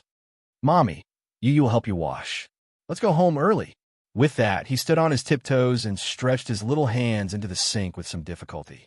Yin Shishir was stunned for a moment. She pursed her lips and endured the humiliation again. Many times, she couldn't help but want to explode, but she had to endure it. They could target her, but she could listen, endure, and take it. After all, she knew that she owed the Yun family. If it weren't for Father Yun, she wouldn't have had such good living conditions. He was the one who gave her a home, even though this home didn't welcome her. However, no matter how much they ostracized her, their hearts were made of flesh. Yu had never done anything wrong to them. In the end, he was still an innocent child. He was so young, so he shouldn't have to experience the same darkness as her when she was young. If not for Yu's presence, she would have exploded on the spot. However, with Yu by her side, as a mother, she wanted to leave a beautiful childhood in Yu's heart. She would never step into the Yun family again. On the way back, Yu sat in her arms. Yin Shishir buried her face in his shoulder weakly and held his hand tightly. For a moment, she felt a little regretful. Back then, she shouldn't have been so selfish to keep Yu by her side. Perhaps, if she had stayed by that man's side and had a father and a mother, she wouldn't have suffered all these grievances. That family must be very rich. In that family, Yu's life must be very happy, right? But she couldn't bear to. After 6 years of relationship, blood was thicker than water. She couldn't bear to part with this cute and sensible child. Chapter 21. Yin Shishir whispered in his ear, I'm sorry, Yu. Yu opened his mouth, wanting to say something. He actually wanted to ask if his daddy really did not want him anymore. Did he really not like him? So he abandoned him without a care? Was he really like what the adults said? Born with a father, but not acknowledged by a father? However, he swallowed the words that were at the tip of his tongue. Yu held Yin Shishir's slender fingers and looked up at the night sky outside the window. He said softly, Mommy, even if Yu's daddy doesn't want you, Yu still has Mommy. Yu loves Mommy. Mommy, don't be sad. It's Daddy's fault for making Mommy sad. Yu must protect Mommy when you grow up. Yin Shishir looked up and followed his gaze. She let out a long sigh and hugged him tighter. Yu is such a good boy, the Mu residence. In the living room, Mu Yichin was sitting on the sofa when he suddenly felt a strange, throbbing pain in his heart. It was unbearable. He furrowed his brows slightly and placed a small hand on his chest. His palm touched it, and it was beating very quickly. His heart was in so much pain that he almost suffocated. The helper, who was tidying up his toys, hurriedly squatted in front of him when she saw him clutching his chest in pain. Young master, what's wrong? My heart hurts. Mu Yichin broke out in cold sweat. It's like being pricked by a needle. It's unbearable. Is it still the same as before? The helper was at a loss for words. The young master was always like this. He would often have sudden palpitations and chest pains, but he was sent to the hospital several times, and the cause of his illness was not found. Even the authoritative experts couldn't figure out what was going on for a while. Mu Yichin curled up on the sofa and sucked in a breath of cold air. His eyes were cold. What's wrong? He slowly walked down the escalator with the help of his cane. The old man was dressed in a well-ironed tang suit. Although he was old, he still looked energetic. It was not difficult to tell that he was a romantic and elegant person when he was young. Great-grandfather. Mu Chen looked at him and called out obediently. His position in the Mu family was unshakable. He was someone who had toyed with the rich and powerful all his life. Hence, just a look from him was enough to make others revere him. Therefore, even a rich playboy like Mu Chen was afraid of Grandpa Mu. Mu Sheng, on the other hand, doted on the little guy to the bone. Mu Yaja was his most beloved grandson, and Mu Chen had Mu Yaja's blood flowing in his veins. Therefore, he naturally doted on him. Seeing that his most beloved great-grandson had relapsed, the old man's face changed. He hurriedly asked, "Are you feeling unwell again? Is your heart hurting again?" Grandpa Mu's expression was full of concern, but Mu Chen evaded him subtly. It was obvious that he was very afraid of him. He was afraid of his grandfather's stern face and did not like to be close to him. "It's nothing. Nonsense. Look at you. You're breaking out in cold sweat." The old man's heart ached. "Great-grandfather, I'm going upstairs to read." Mu Chen jumped down from the sofa and ran upstairs. Looking at his back, the old man sighed slowly. The night was dark. A black Bugatti Veyron sped along the road. The neon lights shone on the streamlined body of the car, and the shadows in the tunnel flickered. Mu Yaja controlled the steering wheel. His deep-set eyes were tinged with a hint of sinister hostility. The bleak moonlight cast a silver glow on his handsome, sculpture-like face. He stepped on the accelerator, and the roar of the engine drowned out all the noise. Chapter 22. Tonight, for some reason, he was a little out of control. No matter how bad his mood was in the past, or how difficult the development project was, he was very patient. However, today, he was inexplicably annoyed and even tired. His phone rang. Mu Yaja picked up the phone. Mu Chen's voice came from the other end. "Daddy, yes? What's wrong?" "Daddy, my heart hurts again. Yesterday, I had a dream. I dreamed of Mommy." The sports car came to an abrupt stop. The car window rolled down, revealing Mu Yaja's gloomy face. "Yes? Mommy? Mu Wanru? Not this Mommy. I dreamed that a beautiful woman gently called a name, but it wasn't my name. Oh, I can't explain it clearly. Anyway, when I dreamed of her, I felt so at ease and warm, just like..." Mu Chen's childish voice paused for a moment, and he complained, "But I don't like this Mommy. She's not gentle at all. Chen doesn't like her. Daddy, I don't want this Mommy. I want the Mommy in my dream." The little guy cried and threw a tantrum, acting willfully. Mu Yaja's face darkened, but his voice was unexpectedly gentle. "Be good, Chen. Don't throw a tantrum, okay? Daddy will come back to accompany you right away." "Okay, Daddy, I'll wait for you." After the call ended, Mu Yaja's smile gradually faded. Could humans really have telepathy? The doctor said that Xiao Chen was a twin, so there was often telepathy between twins. However, that girl gave birth to 2 boys for him, and one of them was not breathing at birth after that. He sent people to the hospital to find the doctor and nurse who performed the operation to ask for the whereabouts of the child's body. He wanted to bury the child properly, but everyone claimed that it had already been taken care of. At that time, he deeply regretted it. However, ever since Xiao Chen could remember, he kept mentioning to him that he dreamed of having a younger brother. The younger brother had delicate features and looked very much like him. It was as if they were standing in front of a mirror. He had always thought that it was nonsense. Until one day, Xiao Chen had a high fever. The family doctor put him on an 4-drip. While he was unconscious, he kept calling out, "Mommy, Mommy." He was helpless and attached to her, but he was never as cold as he was to Mu Wanru. Although Xiao Chen usually called Mu Wanru Mommy, they weren't close. When he woke up, he started crying. Mu Wanru wanted to hug him, but he cried and refused. He kept crying. Chen has a younger brother. He's sick. Chen's heart aches so much. However, he had failed to save that child back then. So where did his younger brother come from? No one believed his words. They only treated him as a child. Children's words carried no harm. In the end, Xiao Chen did not mention it again. However, he was becoming more and more distant from Mu Wanru. The next day was a peaceful working day. However, In the afternoon, an unexpected accident caused Yin Shirshir to lose her job.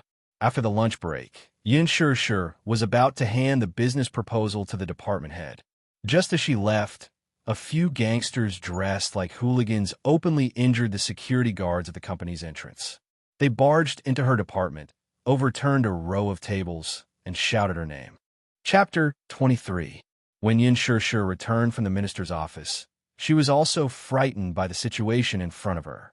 However, she quickly calmed down.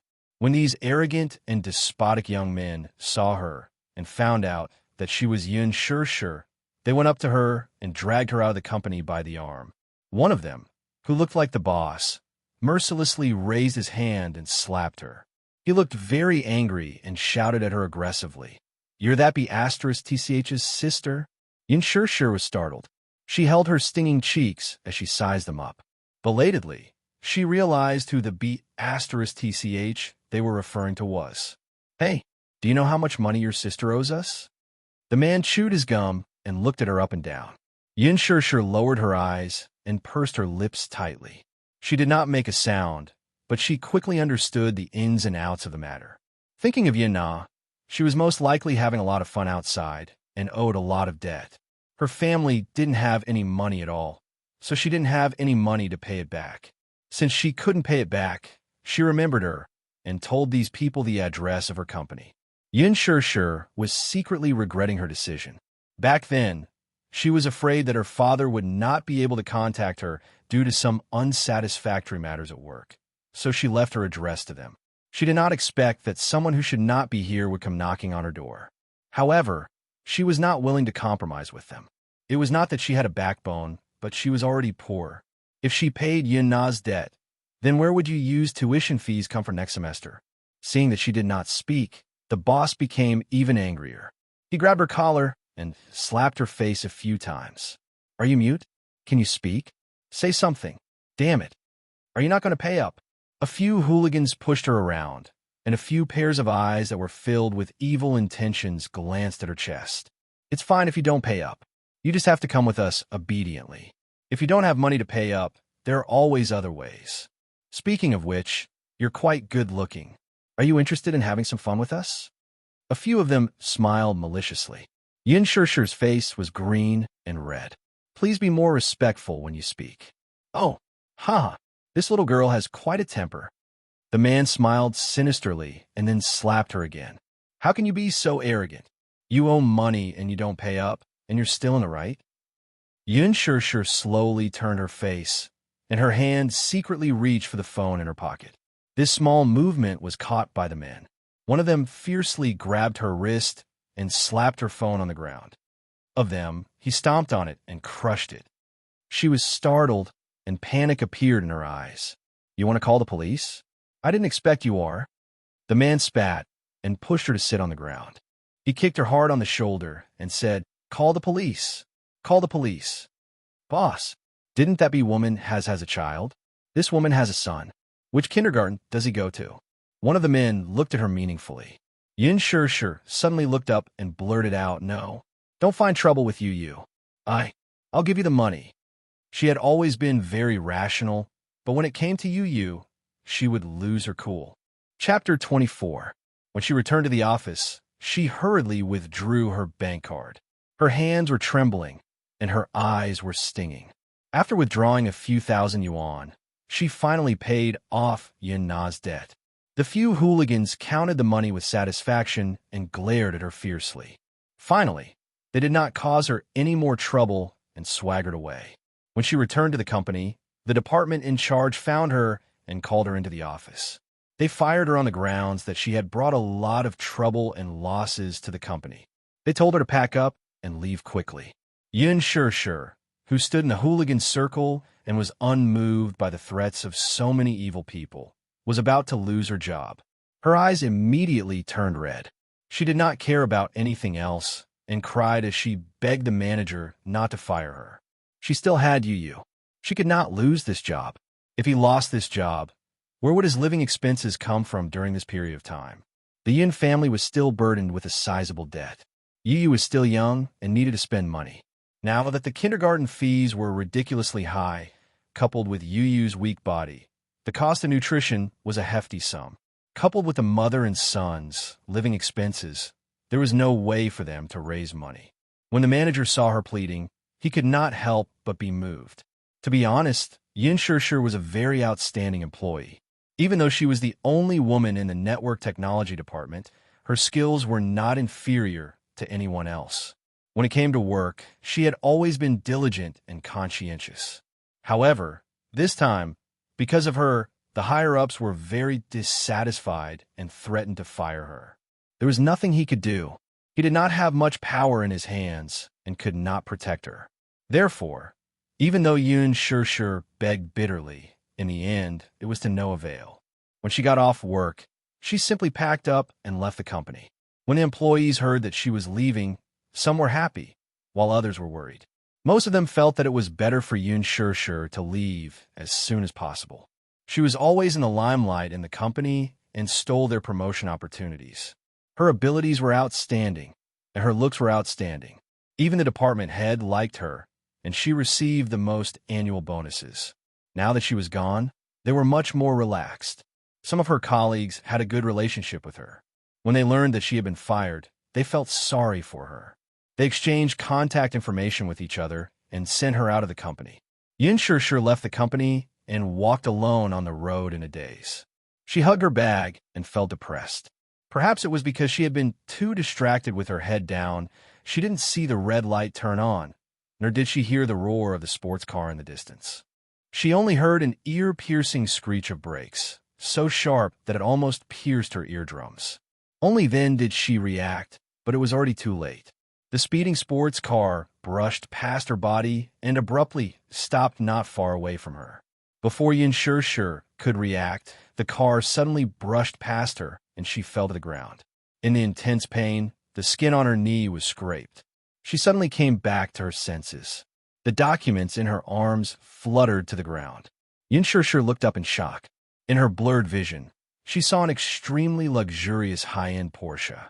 The streamlined body of the car showed its nobility everywhere. Yin Shishir had seen the introduction of this sports car in a magazine before. It was said that it was a global limited edition and was custom-made. There were only 3 of them in the world. Chapter 25. Yin Shishir did not know if it was because of the pain or something else, but her eyes stung and became moist.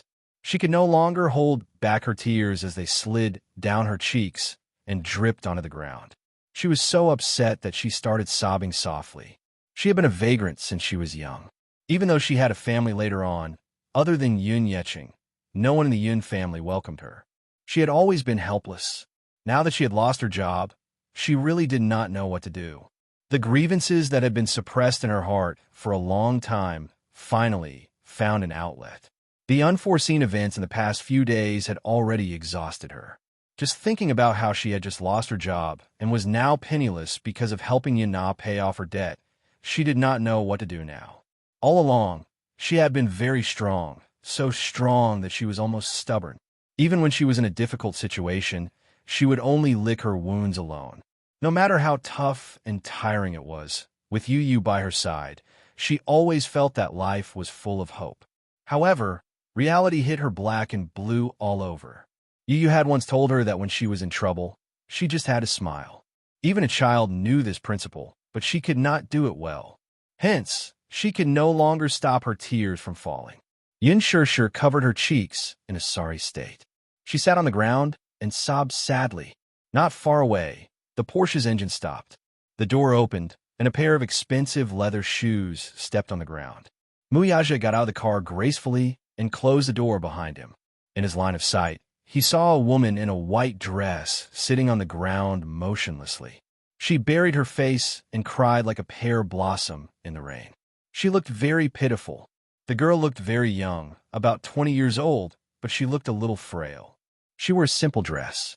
Her soft, black hair was slightly messy from the wind and draped over her shoulders, covering her shoulders. Her attire was not eye-catching, but it did not detract from her beauty at all. Instead, it added a hint of fragile beauty, making her even more pitiful. Muyaja's gaze slowly narrowed, deep and distant. He did not know why, but this girl touched his heart slightly. He felt that she was somewhat familiar, as if he had seen her somewhere before. But now that her head was lowered, it was hard to see her face clearly. Muyaja's sword-like eyebrows raised slightly. He walked closer to her and elegantly squatted down in front of her. His phoenix eyes lowered slightly as he coldly glanced at the injury on her knee. On her fair and slender legs, there was a smear of scarlet blood. The dark red blood flowed down along the beautiful curves of her legs. He lowered his eyes and looked at her body again. He didn't see any other injuries. Looking at her, she didn't seem to be injured at all. Fortunately, the injury wasn't serious. It was just a scratch. But seeing her crying so sadly, as if she had suffered a great grievance, he didn't know what she was crying for. Now that it was in such a miserable state, it looked a bit like an abandoned cat. Muyaja saw it, but his expression did not change. His originally gloomy mood became even more gloomy. He always had the habit of racing on the mountain roads when he was in a bad mood. Just now, he didn't notice the figure on the road. Or maybe it was because she looked too thin and was wearing a white dress. She looked so weak that she could be blown away by the wind. Hence, he didn't notice her at all. It was only when he got close to her that he braked. Luckily, nothing happened. Chapter 26. Seeing her silently crying, Muyaja did not intend to waste any more time. He lowered his head and took out his wallet. He took out a few large bills and handed them over expressionlessly. To him, any problem that could be solved with money was not a problem at all. He just wanted to deal with this accident cleanly. Yin Shishir looked up slightly. His fingers were long and slender, with distinct joints. His nails were neatly trimmed, and he wore a diamond ring on his ring finger. One look, and she could tell that this person was of noble status. But when she saw the money in his hand, she could not help but be slightly stunned. She actually forgot to cry for a moment. Seeing that she did not make a sound, Muyaja thought that she was not satisfied with the amount. He raised his eyebrows and asked, "Not enough?" It was not that he had never seen greedy people, so he naturally thought that this girl was not interested in the amount he had given her. Without waiting for her response, he lowered his eyes again and took out a few more bills from his wallet. He did not have the habit of carrying too much cash with him, so there were only about $2,000 in his wallet. But it was more than enough to bandage her wound. Yin Shishir was stunned. She was obviously surprised by his actions. But in a man's eyes, there was obviously a different meaning. This woman seemed to be more greedy than he had imagined. Muyaja smiled coldly. His thin lips curved into a mocking smile. He simply took out all the cash in his wallet. He did not care if she wanted it or not. He did not want to waste time with her. Seeing that she did not have any pockets, he folded the money into a roll, leaned closer to her, and stuffed the money in front of her chest. His cold fingertips brushed against her skin. His ambiguous action startled her. She raised her head slightly, and through the fringe covering her eyelids, she caught sight of the man's sinister smile with a deep meaning. The handsome man in front of her was 9 meters tall and had a godlike face. His exquisite silhouette was like that of a statue of a god. His facial features were handsome, and his pair of deep phoenix eyes faintly contained the majestic aura of an emperor. At first glance, one could tell that this man must have experienced a lot of bloodshed and was a superior who controlled life and death. Even though it was a smile, it was so cold that it did not have any warmth. It was as if it was just a physical attraction. Looking at her, there was only pity in his eyes. Pity? Why was he looking at her with pity? For a moment, the grievance and anger in her heart poured out and tainted her eyes. The next moment, she saw the man take out a pen and write a string of numbers on her chest in a flamboyant manner. If it's not enough, call this number again.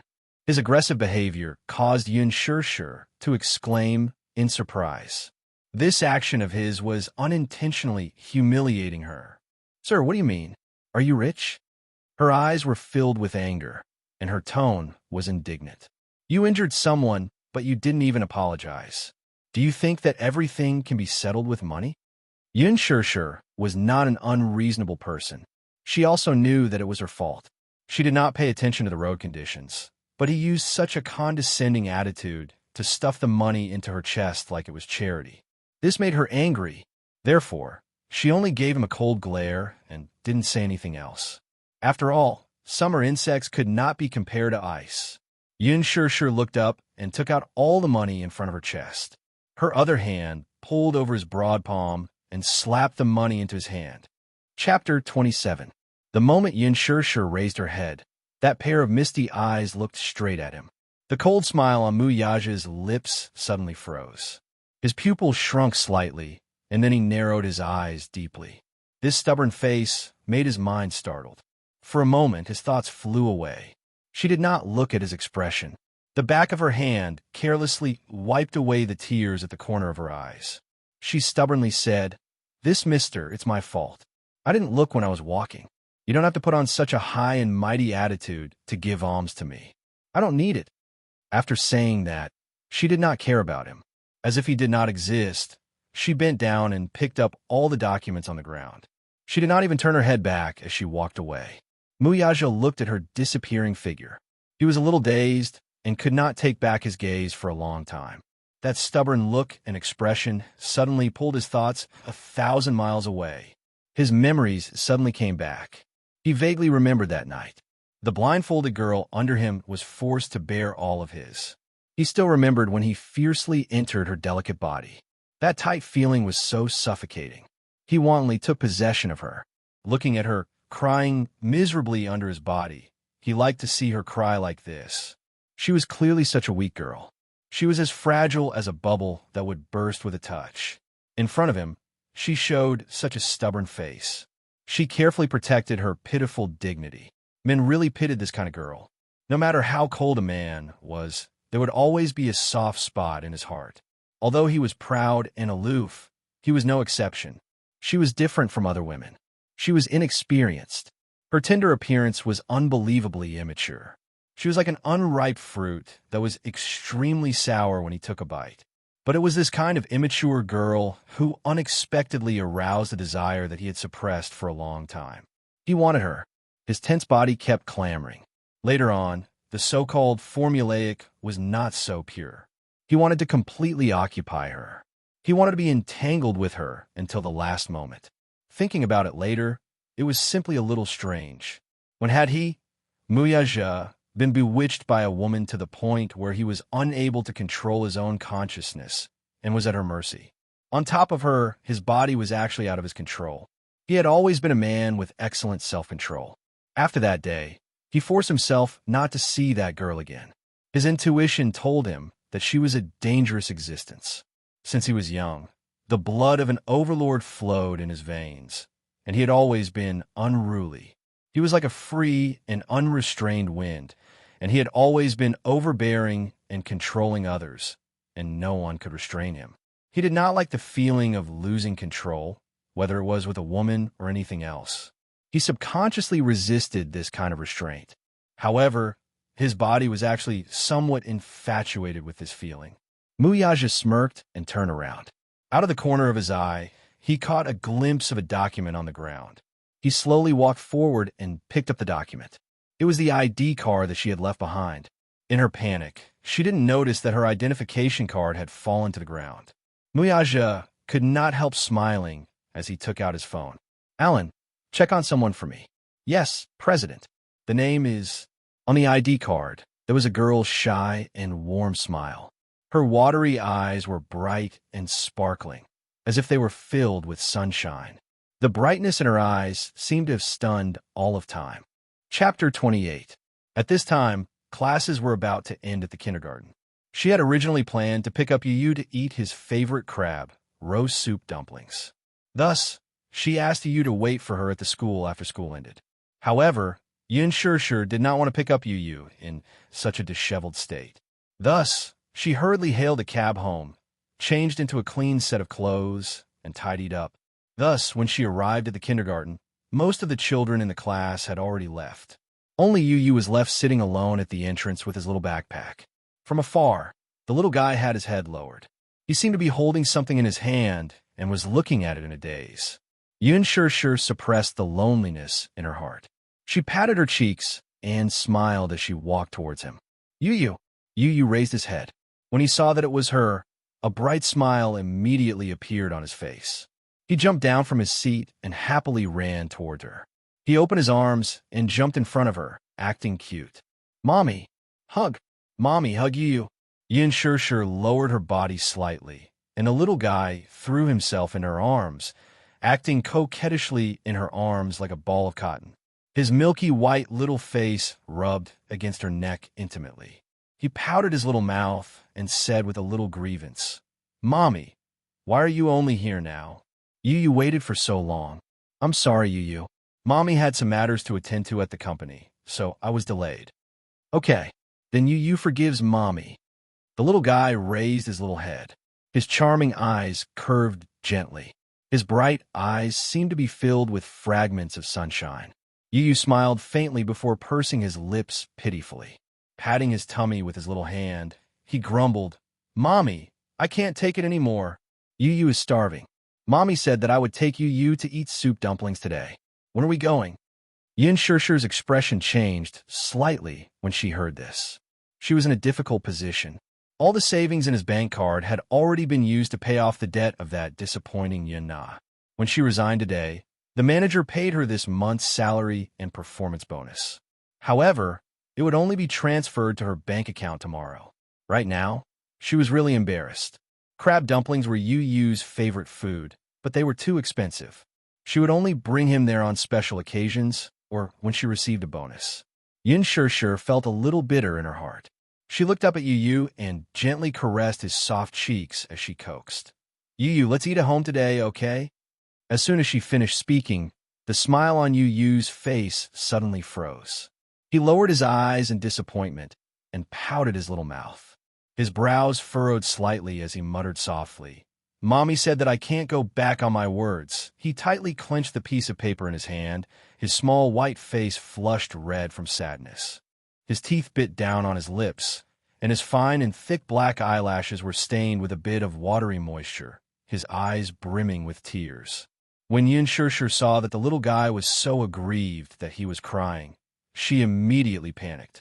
She hurriedly wiped away his tears and said sadly, Yu, don't cry. Mommy will definitely do what I promised you. Yu gently turned his face away. He seemed to be a little angry. After hesitating for a while, Yin Shirshir gritted her teeth. In the end, she decided to tell him about her losing her job. She didn't want to leave a bad impression in his heart that she didn't keep her word. Chapter 29. I'm sorry, Yu. Mommy lost her job today, so... Upon hearing this, Yu looked at her in surprise. His eyes widened as he asked, Why? Did Mommy do something wrong? Yin Shirshir shook her head and stroked his fringe. No, Mommy will look for a job tomorrow. Mommy is so capable. I'm sure she'll be able to find a job with a higher salary. Then, I'll take you to eat soup dumplings every day. Okay. Yu lowered his eyes and nodded obediently.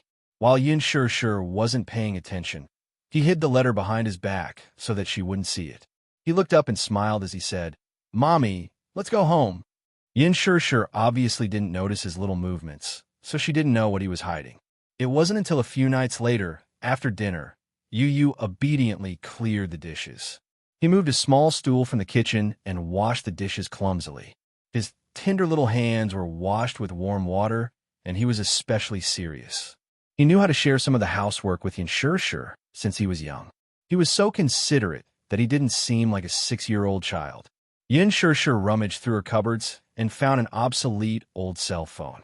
She inserted the SIM card into the phone and turned it on. Only then did she realize that Yu's homeroom teacher had called her a few times. She called back. The homeroom teacher received her call and asked her about the kindergarten's spring outing to the wildlife park. Yu hadn't signed up for the outing a few days after the letter was distributed. Hence, the homeroom teacher called to ask his parents if they wanted to go. Yin Shirshir was slightly taken aback. Obviously, she didn't know about this. Hence, she quietly rummaged through Yu's small school bag behind his back and took out a neatly folded list. On the other end of the call, the homeroom teacher sounded a little cautious. She was afraid that she would say something inappropriate. With all due respect, Yu must really want to go on a spring outing with the children. Moreover, the fee isn't much. Does your family have any financial difficulties? Yin Shirshir hurriedly said, No, I'll pay the fee tomorrow. She hung up the call with a complicated expression. Looking at the form, she picked up the pen and signed her name on it. Dishing Financial Group. When Mu Wanru walked into the president's office, she saw that Mu Yaja was not there. His assistant, Alan, was putting a thick stack of files on the table. When he saw Mu Wanru, he immediately bowed his head and greeted her with a smile. "Mrs. President." "Okay," Mu Wanru replied. She looked around and asked, "Where's Chairman Mu?" He replied respectfully, "Oh, the CEO is not in the office." "Where did he go?" "Mu Corporation and UN Group have an investment proposal in the afternoon. I don't know when he will be back." "I see." Mu Wanru nodded. Her gaze then stopped on the thick stack of files on the table. She walked over and picked it up. She raised her head and waved it at him. "What is this?" Alan was stunned. After a moment of hesitation, he replied, "This is the information that the CEO asked me to investigate yesterday." "Information? I should be able to see it, right?" Mu Wanru asked tentatively. Chapter 30. Aaron did not answer and just kept his head down. Mu Wanru ignored him, too. She was the CEO's wife and the young mistress of the Mu family. What was there that she could not look through her husband's belongings? Thus, she removed the seal and carefully took it out. Aaron was Mu Yaja's right-hand man, so he was reliable in his work, let alone investigating a mere commoner. Within a day, he had thoroughly investigated the information and sent it to the office. He did not expect to be caught red-handed by Mu Wanru. As a subordinate, he naturally could not say anything in front of Mu Wanru, so he did not stop her. The information was indeed very comprehensive. It was a thick stack with pictures and text. Mu Wanru flipped through it page by page. From the detailed family background, the school she graduated from, and even her work history, everything was listed clearly. She was initially a little surprised. This was obviously an ordinary girl, so she did not know why he wanted to investigate her. However, the more she read, the more she felt that something was amiss. Yin Sure. She had a vague impression of this name, but she could not remember it clearly. It was only when she browsed to one of the pages that her expression changed abruptly. This was actually the girl who had been her surrogate 6 years ago. It was no wonder that she found this name familiar. 6 years ago, she was engaged to Mu Yaja, but she was found to be infertile. This girl was personally selected by Grandpa Mu. Mu Wanru was slightly puzzled and even uneasy. She did not understand why Mu Zheja wanted to investigate this girl. According to the information, this Yin Sure actually had a 6-year-old son named Yin Tianyu. Yin Tianyu, 6 years old, the same age as Yichen. Mu Wanru slowly narrowed her eyes.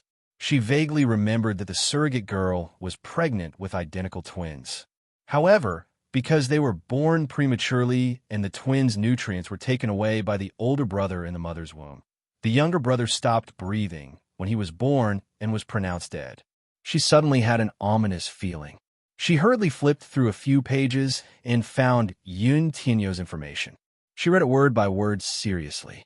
When she reached the end, her palms grew colder, and at the same time, anger rose in her heart.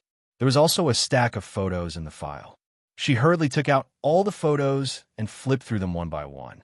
The first few photos were of a beautiful boy, and the background was in a kindergarten. She had always investigated from the kindergarten. His delicate features and handsome silhouette were exactly the same as Xiao Chen's. This instantly confirmed her guess. Her fingertips suddenly tightened, and the photos in her hands. Mu Wanru bit her lip hard. Could it be that the child did not die?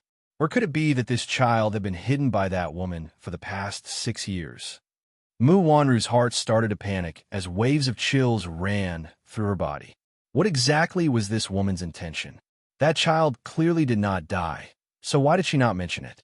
Could it be that she wanted to use this child's custody to extort a large sum of money from the Mu Group? Perhaps her ambition was not limited to this. Perhaps she wanted to use this child to make other plans for the Mu Group. After all, in terms of blood, she was the real mother of these 2 children. As for her, although she was now the young mistress of the Mu family and the wife of the CEO of the Mu Group, she had no blood ties with these 2 children. Chapter 31. Since ancient times, a mother's status depended on her son.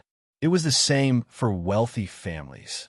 Mu Wanru's face gradually turned pale, and her fingertips trembled slightly.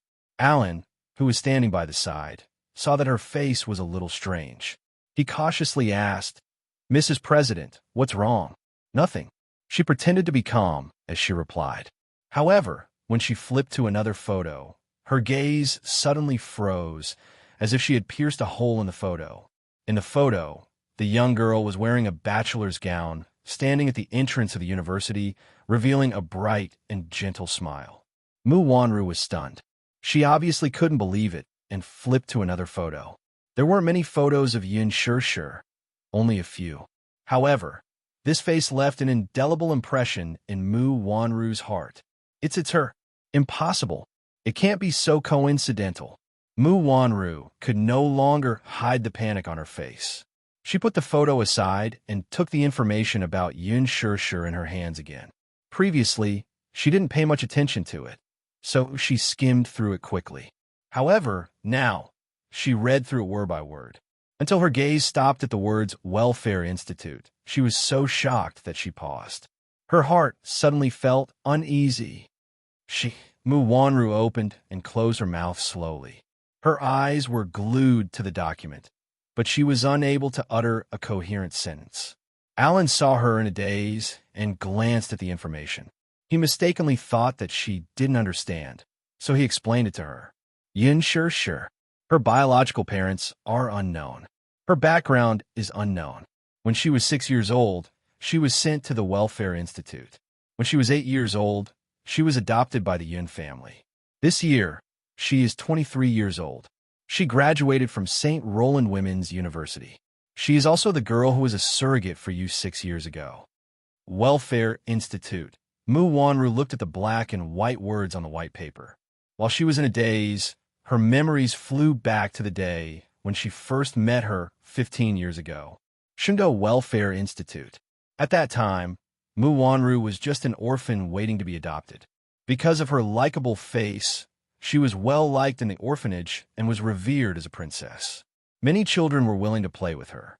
However, the children in the orphanage were different from the children outside. Although they seemed to be getting along well on the surface, they were secretly competing with each other. Every day, people would come to the orphanage to adopt children. Those who looked better or were more obedient would have a chance to be adopted. However, the young Mu Wanru had an unyielding ambition since she was young.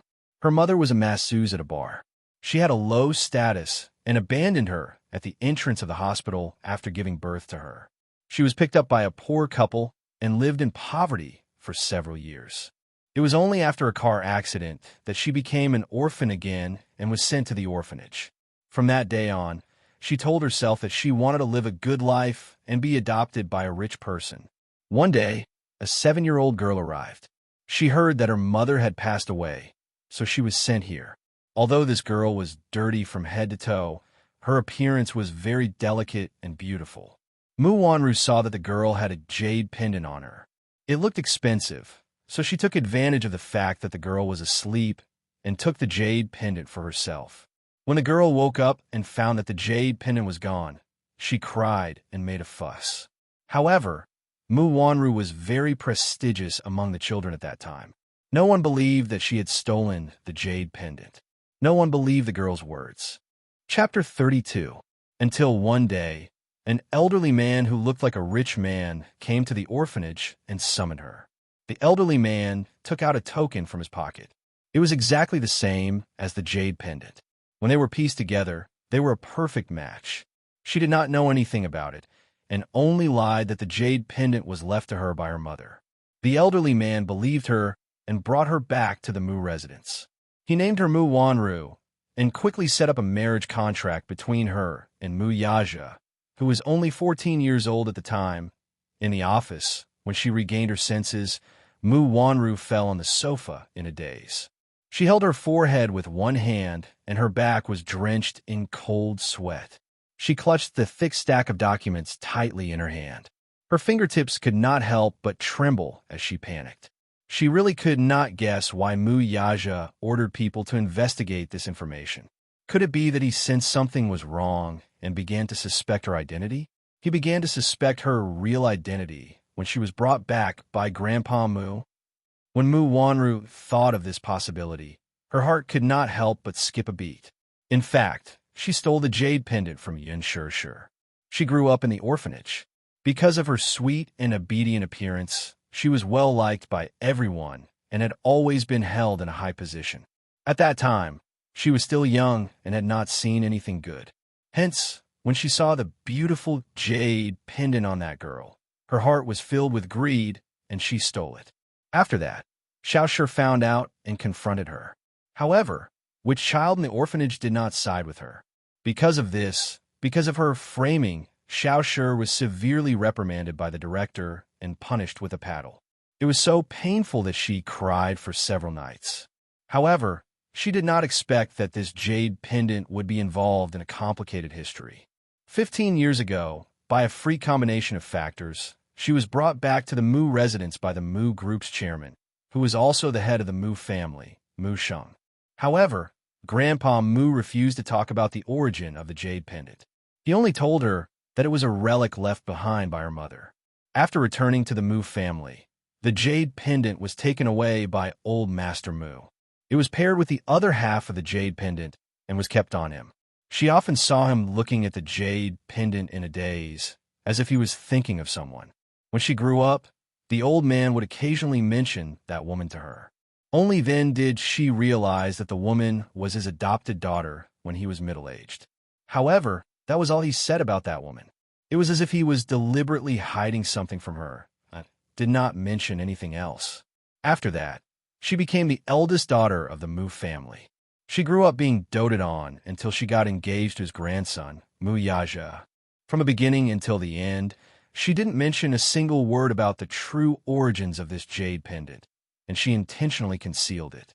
She knew that if she were to confess everything, it would mean that she would lose everything she had. She would lose her position as the young mistress of the Mu family. She would lose. Mu Yaja. She was not reconciled.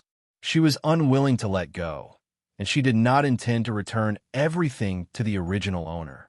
She admitted that this was a little selfish and unfair to that girl, but she did not regret it. Now that she had everything, her greed had made her lose herself. Chapter 33.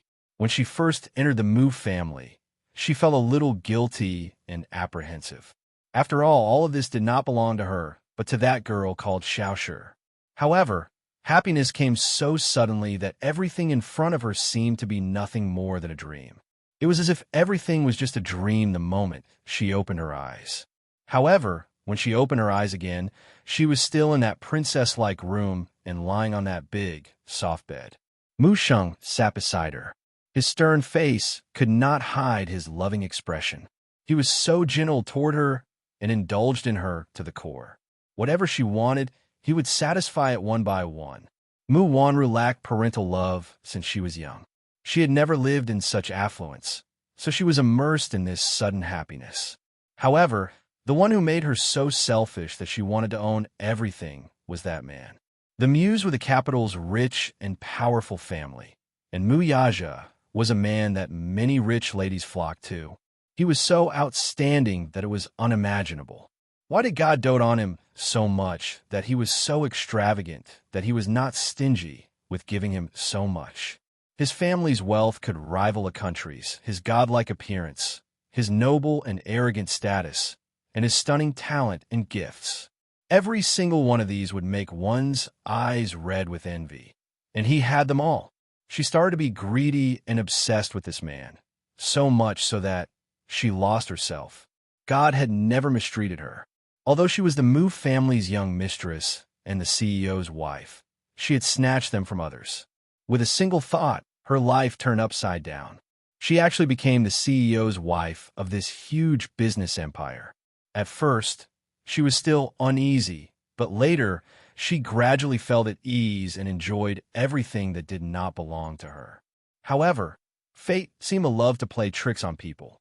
Ironically, she was born infertile. Although Mu Sheng used many of his connections in the medical field, it could not be cured.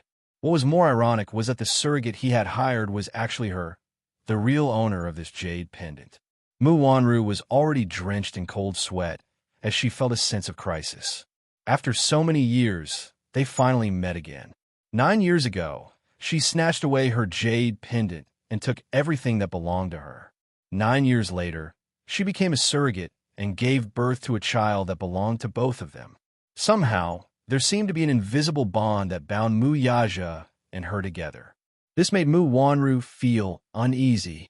Could it be that he had already started to suspect her identity, that she wasn't the real owner of this jade pendant, and then secretly ordered people to investigate? Impossible. For the past few years, she had been hiding it very well. In fact, when she was an adult, he was also suspicious of her. Back then, he was in too much of a hurry. When he saw that she was carrying the jade pendant, he didn't even do an identity check. However, as she grew up, her appearance gradually became more beautiful and delicate. In the end, her eyebrows did not resemble that woman's, which aroused his suspicions. Chapter 34. She believed that she had not given herself away in the past few years. Besides, with the evidence of the DNA test, there was nothing suspicious about her. Mu Wanru immediately denied this conjecture, but the stone hanging high in her heart did not fall. Could it be because of that child? Did Mu Yaja find out that the child did not die prematurely and was secretly hidden by that woman? Did he suspect that she had ulterior motives toward the Mu family? So he investigated her background? It must be because of this. Mu Wanru raised her head abruptly and looked at him with feigned calmness. She coldly said, "Don't mention to anyone that I've seen this information, okay? Just pretend that you didn't see anything." Aaron was slightly taken aback. He clearly did not know the purpose of her warning. He saw her take away the information about Yun Shirshir's welfare home from more than a decade ago and the results of the investigation on Yun Tianyu. Without raising her head, she coldly said, "Don't mention anything about this child to the CEO, including this woman's past. Also, don't mention this woman's background in the welfare home to the CEO, okay?" He raised his eyebrows in a daze. Seeing that he did not answer, Mu Wanru's tone turned even colder. "Did you hear me or not?" Aaron lowered his eyebrows and did not answer. His superior was Mu Yaja. Although Mu Wanru was the wife of the CEO of the Mu Group, she was also the HR manager. He did not have to listen to her orders. He had the responsibility to let the CEO have a look at what he had investigated. Mu Wanru seemed to have read his mind, though. She snorted and sneered. "Why? Do you think that you can disobey me just because you're the CEO's subordinate? Do you think that I can't control you just because I'm the HR manager?" She sneered and stood up. She approached him and sized him up. Facing her piercing gaze, Alan lowered his head and looked down. However, he heard her say word by word, "Even if I don't have much power in the Mu Group, I think I have the ability to drive you into a corner." Alan raised his eyes in shock and looked at her in surprise. "Keep your mouth shut about this matter. Do you understand?" She ordered again. He was silent for a long time before he slowly sucked in a breath of cold air and nodded with some difficulty. "I understand." When Mu Yaja returned, Mu Wanru had already left with a guilty conscience. She had to think of a way to stop the situation from developing before Mu Yaja thoroughly investigated the matter. Mu Yaja was her man. She couldn't give any other woman a chance. Although Alan was Mu Yaja's loyal subordinate, he was also well aware of Mu Wanru's position in the Mu residence. With Grandpa Mu's favor, he didn't dare to offend her easily. Therefore, when Mu Yaja returned to the office and saw the little information on the table, his suspicious gaze fell on Alan. Under his urgent gaze, Alan said calmly, "So, Yun Shirshir is indeed the surrogate 6 years ago." "Huh?" Mu Yaja's eyes turned cold. He suddenly asked slowly, "Is there anything suspicious about her?" "No, CEO." Alan recalled Mu Wanru's warning. He lowered his head and looked indifferent. "Get out." Chapter 35. Losing her ID card was like adding fuel to the fire for Yun Shirshir, who was in a difficult situation and was in a hurry to find a job. The next day after losing her ID card, she went to apply for a new one. However, the police were too lazy. They kept delaying it and didn't take her seriously at all. They came up with all kinds of perfunctory excuses. Her temporary ID card was not reissued after more than 2 weeks. She was so angry at the police station that she almost exploded. She tried to interview with a few companies, but they all rejected her because she didn't have any documents. Although she didn't mention this to Father Yun. Father Yun somehow found out that she had been fired from the company. He didn't know the reason, but he didn't say anything and just gave her a sum of living expenses. Her good friend, Xiao Shui, who had just returned to China, found out about this and generously lent her a sum of money to help her get through her current predicament. Xiao Shui was her best friend and best friend in high school. They were close to each other and were as close as sisters. At that time, the rumor that Yin Shishir was pregnant and had a child was all over the school. Everyone suspected that she was being supported by the boss. Only Xiao Shui defended her without hesitation. They had originally agreed to study abroad together, but Yin Shishir didn't go because of family reasons. Xiao Shui hated her to death at that time and ignored her for a while. In the end, the misunderstanding was resolved. Now that Xiao Shui had returned to China, Yin Shishir brought Yu to welcome her back. The moment they met, Xiao Shui's eyes were brimming with tears as she pulled her into her arms and hugged her tightly. After 3 years of separation, Yin Shishir couldn't help but tear up and feel emotional. Just as Xiao Shui was about to complain about her missing the appointment, she caught sight of Yu standing beside her from the corner of her eye. In an instant, Xiao Shui's eyes widened to the size of copper bells. She blinked in a daze for a long time, shocked by this cute baby. Although she had seen a lot of the world, she was still stunned by Yu's handsome and young face. Especially those clear eyes. The corners of those eyes were curved, and the smile was warm and gentle. It almost melted Xiao Shui's heart. Oh my God, this little guy is too cute. Xiao Shui squatted down and held Yu's fair cheeks. She couldn't wait to rub them into her arms and kiss them. She asked Yin Shishir, Sure, is he your brother? She smiled and then explained, No, I'm not. Let me introduce him. He's Yin Tianyu, my son. After a pause, she said to Yu, this is the Annie Xiao that Mommy mentioned to you before. The expression on Xiao Shui's face froze in an instant. What? What did you say? Yu smiled gently and replied on behalf of Yin Shishir. Aunt Xiao, how are you? She's my mommy, and I'm Yin Tianyu. Annie can call me Yu. Son? Mommy? Are you kidding me? Xiao Shui was dumbfounded. Comparing the two, the little lad's soft pink lips were indeed the same as Yin Shishir's. She always thought that Yin Shishir's pregnancy was just a rumor. She didn't expect it to be true.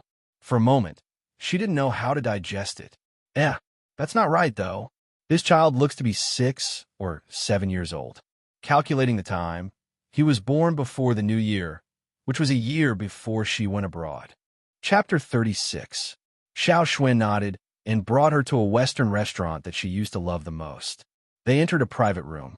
After ordering, Xiao Shui hurriedly dragged her into the washroom and questioned her.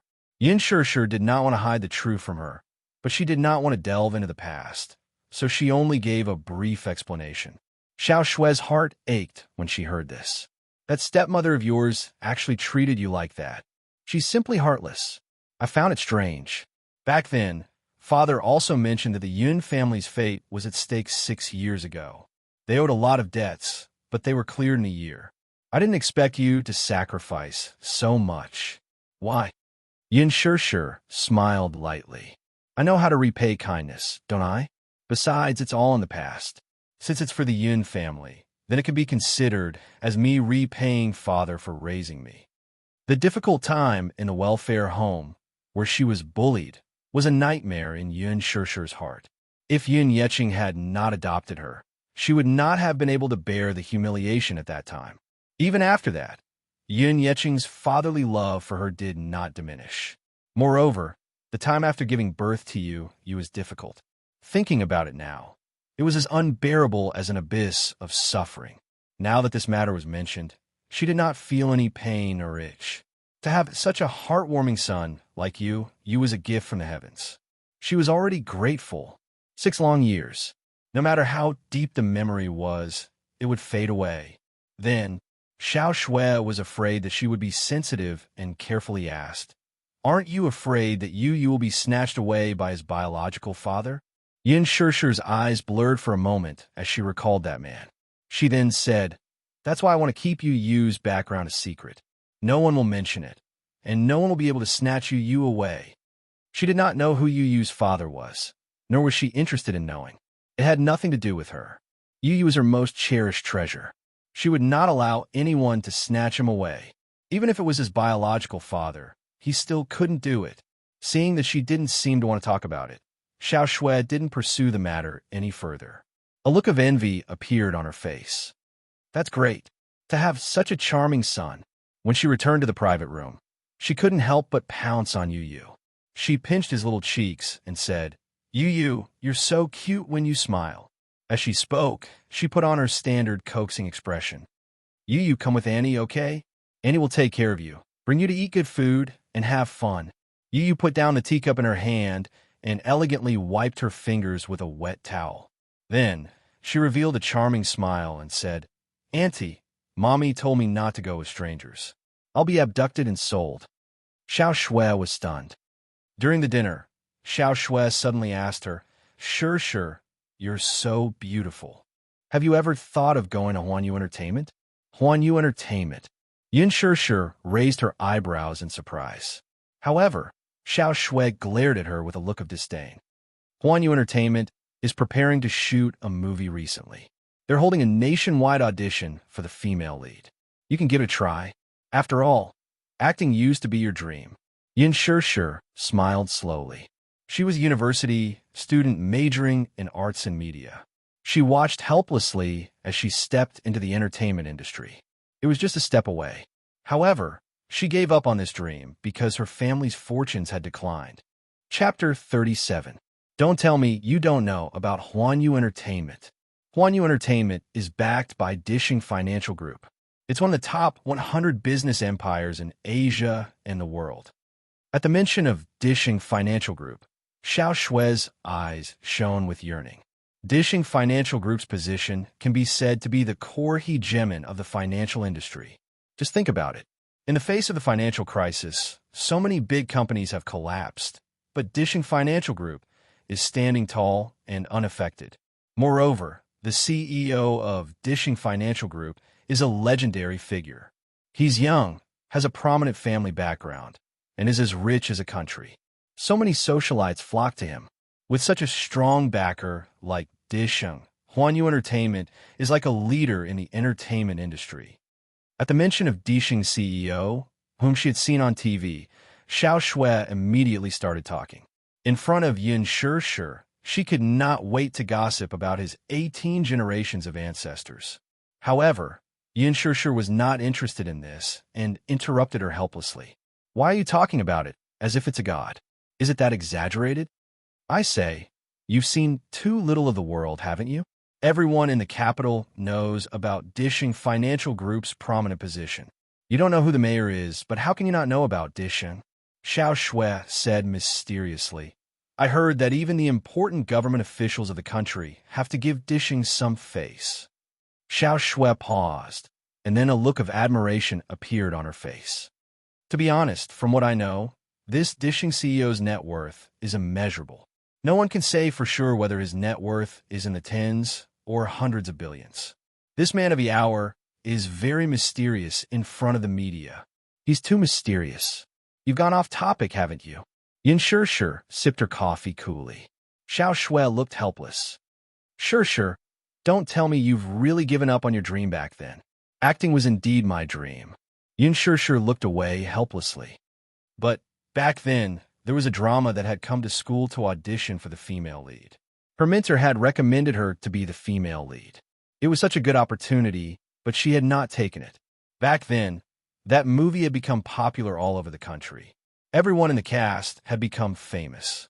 Xiao Shui said, "Huanyu Entertainment has always valued talents. As long as you have talent, you will be valued." Sigh. "As for me, I originally wanted to give it a try because of that illustrious CEO. Unfortunately, my external conditions aren't good enough. I can be a small model, but if thrown into the talented Huanyu Entertainment, I'll definitely be a beggar. However, Yin Shishu, instead of applying to some small companies, why not give it a try? You're very talented, and you're so talented. Don't let your talent be buried. I believe you can do it." Xiao Shui's confident encouragement left Yin Shishir in a daze for a long time. Huanyu Entertainment. Dishing Financial Group? For some reason, her eyelids twitched violently at the mention of these words. Currently, the youthful pain movie The Green Apple, which was sponsored by Huanyu International Pictures, was conducting a nationwide audition for the female lead. It was said that the cast for this movie was quite impressive. Not only had his original novel dominated the list of youth novels for 3 consecutive years, but he was also known as the originator of sadomasochism in youth novels. Chapter 38. The director of this movie was Lin Fengtian, who had won the Best Director Award at the Golden Badge Awards, and the male lead had already been confirmed to be the superstar Gu Xingze. The superstar's huge fan base alone was enough to support half of the box office sales. If she could snatch the female lead role, she would definitely become an instant hit. Lin Fengtian had won the Best Director Award at the International Film Festival. Any female star who was groomed by him had a bright future ahead of them. Many celebrities would do anything to be in his movies. That night, Yana also brought up this matter. At the dining table, she suddenly put down her bowl and chopsticks and looked at Yun Yeching seriously. "Dad, I want to discuss something with you. I hope you can agree to it." Yun Yeching coldly glanced at her. "What is it?" "I want to participate in an interview with Huanyu Entertainment." Yun Yeching did not understand and was confused. "What interview?" "Oh my, Dad, don't you know? Huanyu Entertainment has invested in a movie based on a famous novel. The male lead has been confirmed to be Gu Xingze. The director is now conducting nationwide auditions for the female lead." Yana paused for a moment. She suddenly raised her chin proudly and her eyes shone with confidence. "Dad, don't you think that I'm suitable to be the female lead? I'm confident that I can pass the audition.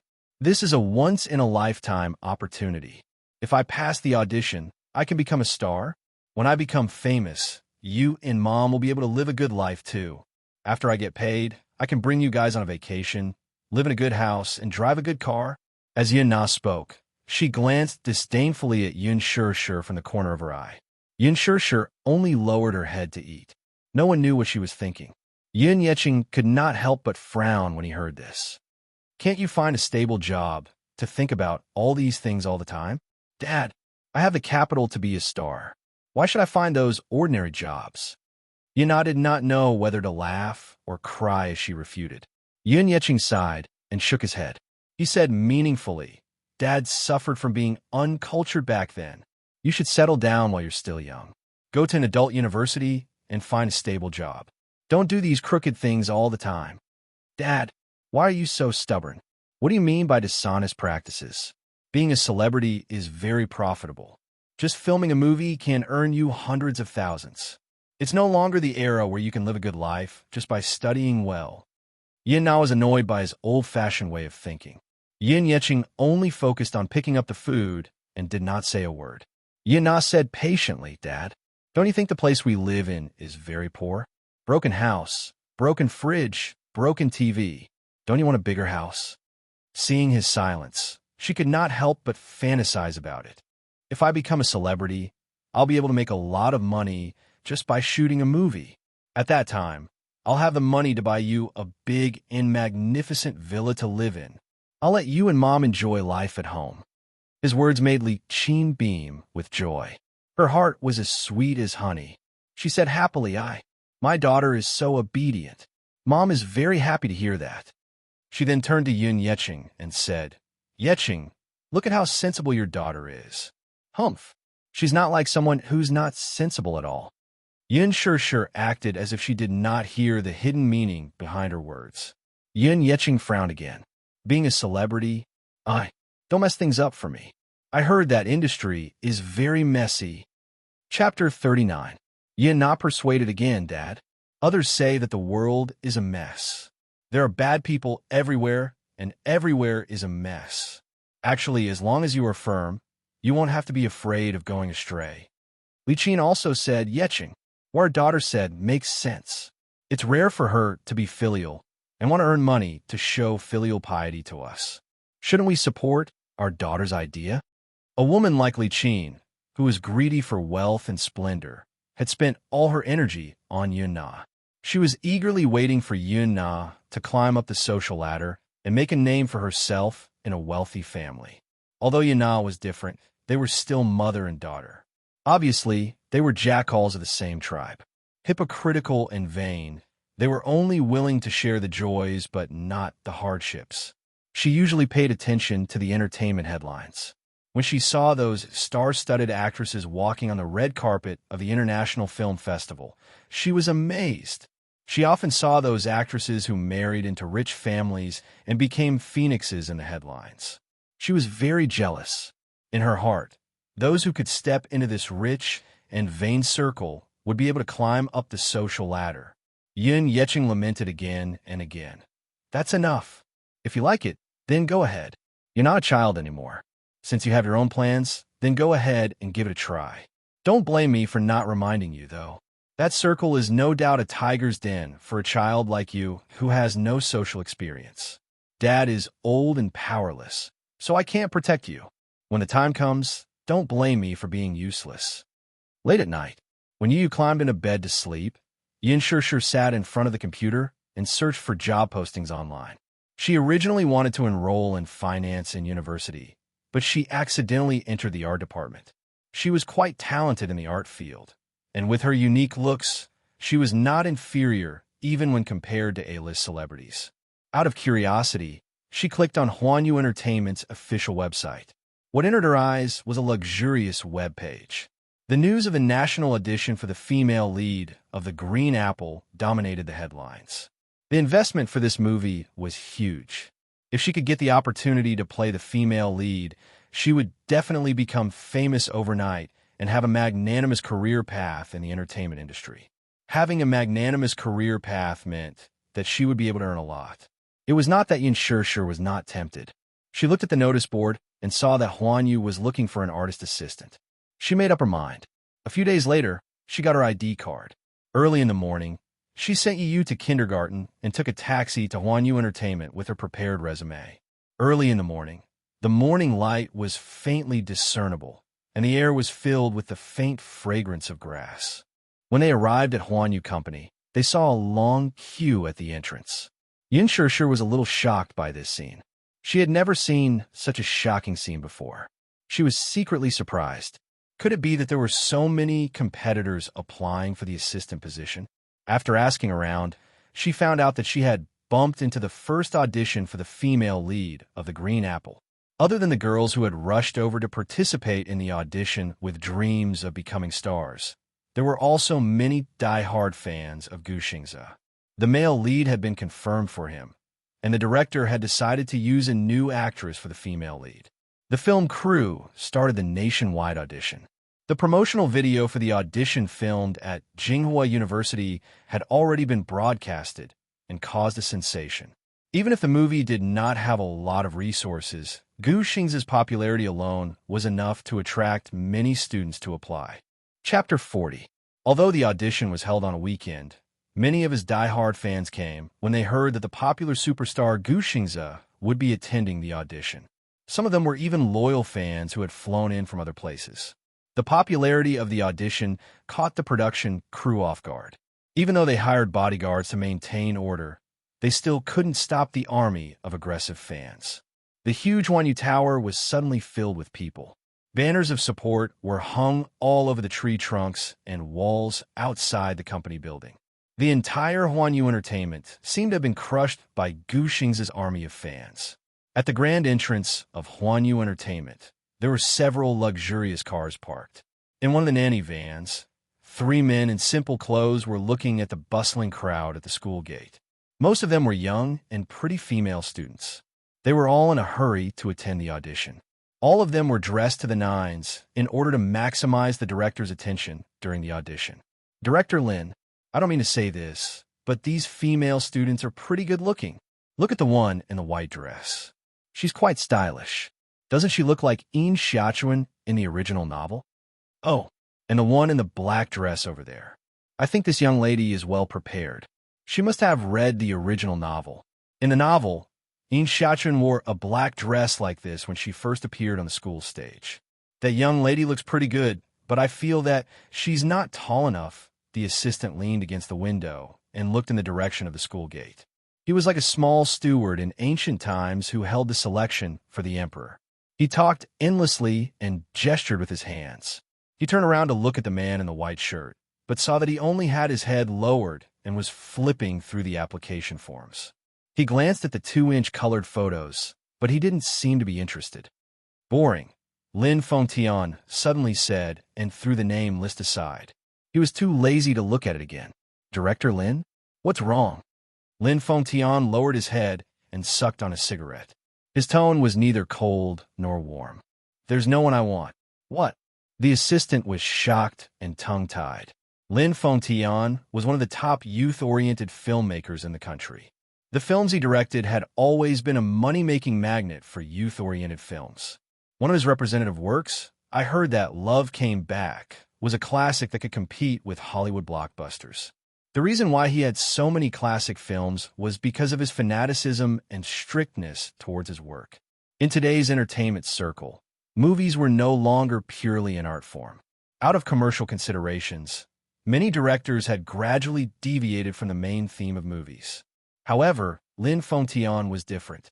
Everyone knows how critical he is when it comes to the art of film, especially when it comes to casting. Long ago, he had bought the adaptation rights of the original novel with a large sum of money. He was extremely obsessed with the plot of the novel. The Green Apple tells the story of an unforgettable forbidden love. The female lead, In Xiachuan, and the male lead, In Dongyu, were siblings of the same father and mother. They grew up together and gradually developed feelings for each other that shouldn't exist between siblings. The love and hate entanglement along the way. The relationship between the two of them was the most heart-wrenching. Chapter 41. Lin Fontian chose Gu Xingze not only because of his soaring popularity, but also because his melancholy aura was a perfect match for In Dongyu's. The role of In Xiachuan was the most difficult to portray. In Xiachuan was a kind and innocent girl. She was immature, cute, and playful. She had been carefully protected by In Dongyu since she was a child. Hence, she had an otherworldly innocence. This temperament was especially difficult to portray. Even a veteran actor who had been on the stage for a long time might not be able to portray such a character. Lin Fontian was a little depressed. Although the people on the roster were good-looking, they were not the In Xiachuan in his heart. Just as Lin Fontian was having a headache, his assistant, who was leaning against the window, suddenly exclaimed, "Director Lin, look! That girl in the snow-white dress over there looks like In Xiachuan." He looked in the direction his assistant was pointing and could not help but be shocked. His body immediately leaned forward excitedly. In the morning light and warm breeze, a charming and petite figure stood quietly at the gate. This was a girl so beautiful that she looked like she had walked out of a mural. She immediately attracted the attention of everyone in the car. Wow! The assistant was so shocked that he held his breath. He had never seen such a youthful girl before. The girl looked young and even a little immature. She was wearing a clean long dress, revealing her snow-white and delicate arms, shoulders, and neck. She was delicate and flawless. She was pure and beautiful, lovely and moving. Even though she was dressed in such a simple manner, she had an extremely seductive beauty. She was so beautiful that she looked like an otherworldly woman, making one's heart flutter involuntarily. She did not have a sexy figure like other women. She was thin and not voluptuous. She was so tender that it seemed like water could be squeezed out of her. Even so, she still blocked everyone's sight. For some reason, although she was wearing an ordinary dress, she stood out among the bustling crowd of well-dressed girls at the gate. Lin Fengtian's handsome eyes narrowed. There was actually such a beautiful woman in the secular world? He felt a surge of excitement and could not help but pick up the binoculars beside him. The girl stood at the school gate, holding a small handbag in her hand. Her black brocade hair was quietly draped over her shoulders, emitting a moving luster under the moonlight. Under her soft bangs was a beautiful face. Her skin was as flawless as white jade, and her delicate and charming oval face had a faint blush on her cheeks. She lowered her head and lowered her eyes. The corners of her eyes were long and curved, making her look extremely charming. She had a row of long and curly eyelashes that were as thick and long as a comb. They were like fine black feathers or fluttering butterfly wings. They were excessively charming. Those pink lips were like fresh flower petals, tender and lovely. Yin Shishir was thinking about something with her head lowered. Her brows were slightly furrowed, but she suddenly had a strange sixth sense, as if something was staring at her from somewhere else. As if realizing that everyone in the nanny van was sizing her up, she suddenly regained her senses. She slowly turned around and looked up at them. At that moment, Lin Fengtian's gaze deepened, and he was stunned for a moment. His pair of eyes that had a clear distinction between black and white were watery, like an ancient well that reflected the silent moon, and it was suffused with a beautiful moonlight that was tranquil and shimmering, yet bottomless. Chapter 42. When their eyes met, the girl was at a loss. She clutched the bag in her hand tightly, bit her lip, and shuffled her feet slightly.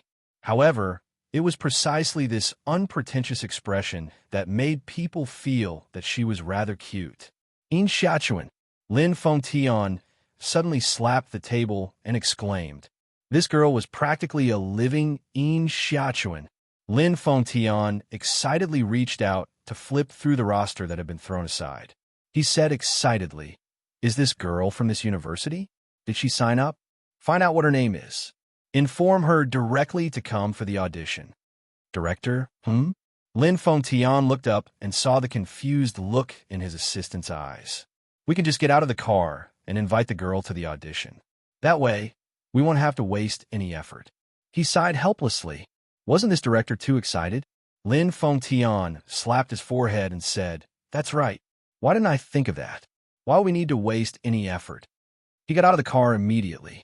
However, when he looked in the direction where the girl had stopped, he realized that she was gone. Gone? Wasn't she standing here just now? Lin Fengtian frowned. His eyes searched the crowd repeatedly, but he could not find any trace of her. She was gone. The audition for an artist assistant was very simple. She just had to fill in a form and submit a few certificates before she could officially start her job. The manager informed her that she could start her job the next day. The salary and benefits were also quite generous.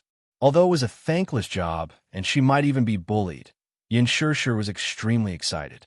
However, when she was about to leave, the manager looked at her strangely and asked, "You have outstanding looks. Why are you here to audition for an artist assistant? What a pity. If this girl was carefully groomed, she would definitely be able to make a name for herself in the entertainment industry." Yin Shishir smiled, but did not say anything. Before she left, she received an information sheet.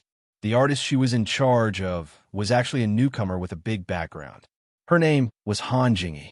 The reason why she was a big name was because she heard that this artist had a very strong background and relied on a powerful person to get to where she was today. She also heard that she had gotten a big role. Under Li Qin's expectant gaze, Yun Na returned home with a gloomy face. Li Qin immediately went up to her and was about to ask about the audition when she saw Yun Na's dejected look. Her heart could not help but turn cold. What happened? Seeing her daughter's defeated expression, Li Qin became anxious. Did you fail the audition? Or did the director not take a fancy to you? Yun Na's face was filled with unwillingness.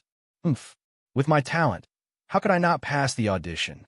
Even if I can't be chosen as the female lead in this movie, there will still be a director who will take a fancy to me. Then what's with your expression? When Li Qin saw that Yun Na was stuttering, she became even more anxious. Under her repeated questioning, Yun Na finally revealed the truth. Originally, she had been very confident about this audition. Her costume and makeup were all in place. For this audition, she had even crammed the original novel for a few days and had already memorized her lines. She had chosen the most tear-jerking scene in the script and repeatedly practiced it in front of the mirror. She thought that she had portrayed the character well. However, when she rushed to the audition with full confidence, she was told that if she did not have an audition letter, she would not be able to participate in the audition. Chapter 43. Why was she blocked by the words, no audition letter when it came to Yana. According to the person in charge of the production team, there were too many people who came to participate in the audition. Among them were many of Gu Xing's diehard fans. Hence, before Yana could even step into the audition venue, she was blocked at the entrance. She could only watch helplessly as those people with audition letters walked in. If she was directly rejected in the audition, she would have been willing to lose. However, even though she was full of confidence, she did not even have a chance. She failed just like that. Yana's heart was naturally unbalanced. Li Qin had no idea what was going on, so she was confused. Then, what's with the audition invitation letter? Can you get it? How you get it? Yana sighed. I've asked. We have to rely on connections. After a pause, she added, although this audition is an open audition for the female lead, there are still some requirements.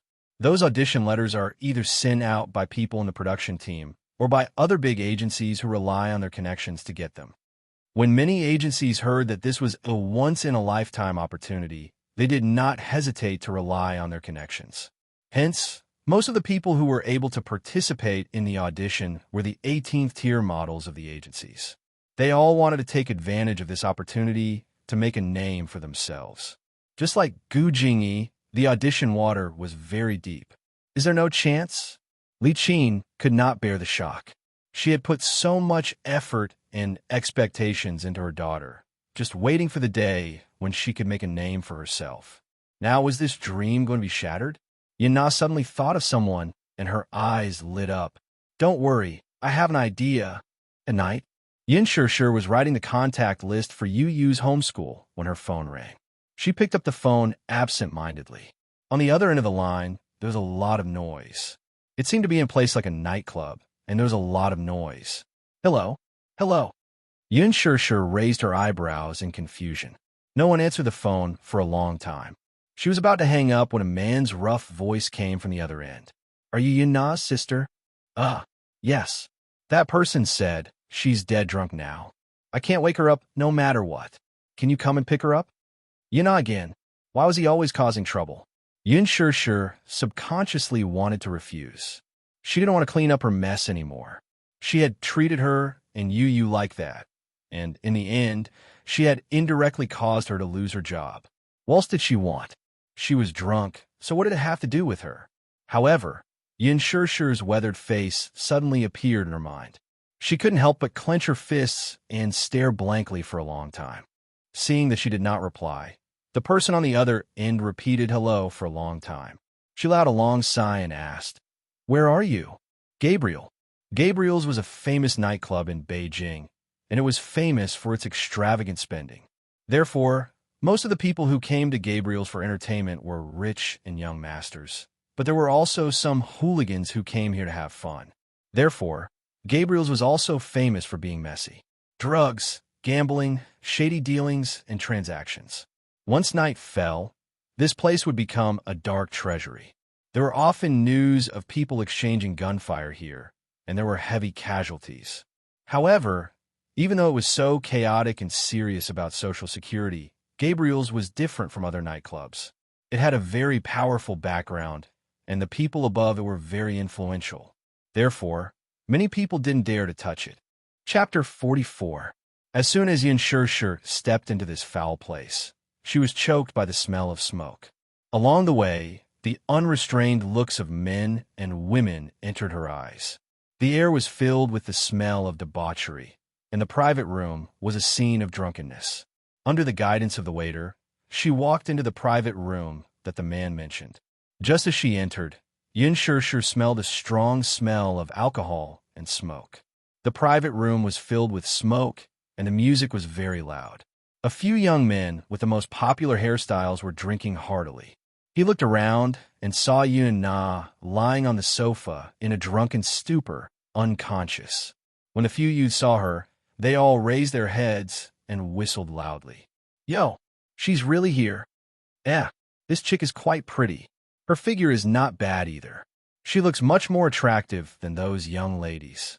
Someone else chimed in, that's right. It's rare to see such a pure and innocent girl nowadays. I wonder what it's like to be in bed. It must be wonderful.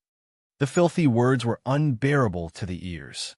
When Yin Shirshir heard those hooligan words, her heart trembled slightly. With a bang, the waiter behind her respectfully closed the door. She stood there awkwardly, unable to move her feet. To be honest, after that incident, she was extremely afraid of these hooligans and wanted to turn around and leave. A young man with a green dragon tattoo on his arm stood up and stepped over the table. He strode forward and grabbed her wrist. He smiled maliciously. "You just arrived, and you want to leave already? What about your sister?" Yin Shirshir looked back hesitantly and glanced at Yin Na. She braced herself and said, I'll take her away. I'll leave now." "You're leaving now?" The young man grinned and frowned. "Don't. How disappointing. Come and drink with us." The young man put his hand on her shoulder and introduced the men on the sofa to her one by one. "Come, let me introduce you. This is the boss of our bar street, Brother Chong. The ones sitting next to him are Brother Leopard and Brother Who." Yin Shirshir couldn't stand it anymore. She broke free from his grip and said, "I didn't come here to drink. I'm here to bring Yin Na back." When the young man heard this, he sneered. "You don't drink? All right then, let's do something else." His drooling gaze swept across her chest, and he reached out to touch her face. Yin Shirshir dodged in a panic. She was obviously frightened by his aggressive actions. She frowned and said coldly, "What are you doing? What are you doing?" "Of course it's you." The young man tilted his head and said half-jokingly. Behind him, a man with a scar on his face shouted, "What's that name? Yin Shirshir, right? Don't just stand there like a fool. Come and sit down. Get the waiter to open a few more bottles of whiskey." Yin Shirshir shook her head and glanced hesitantly at Yin Na. "I don't drink. I'm leaving." With that, she turned around and wanted to leave.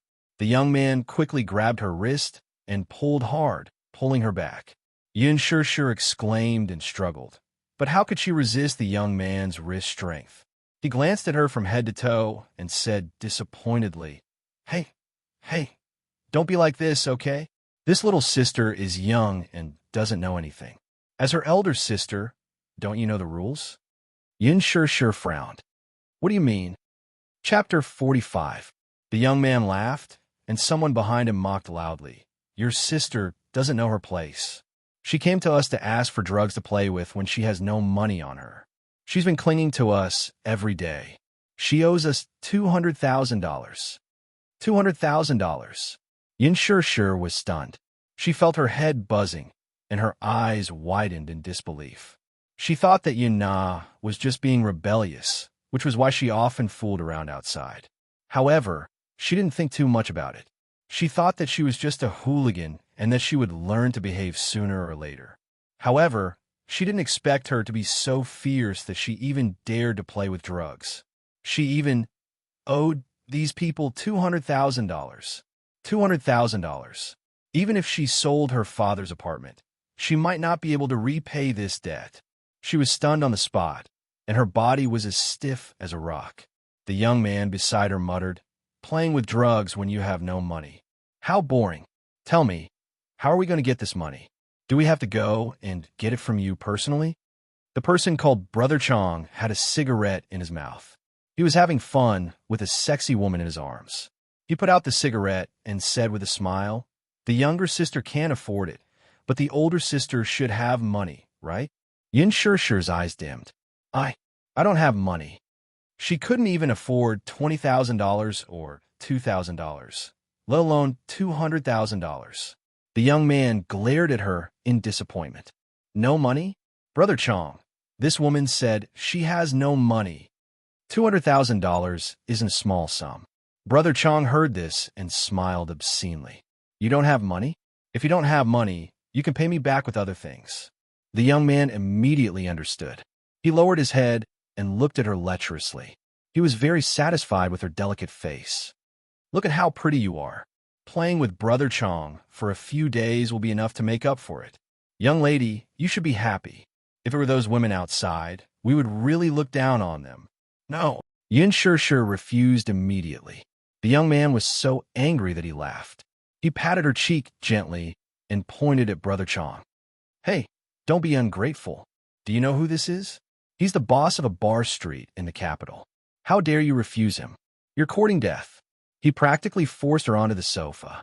Changa hugged her and pulled her over.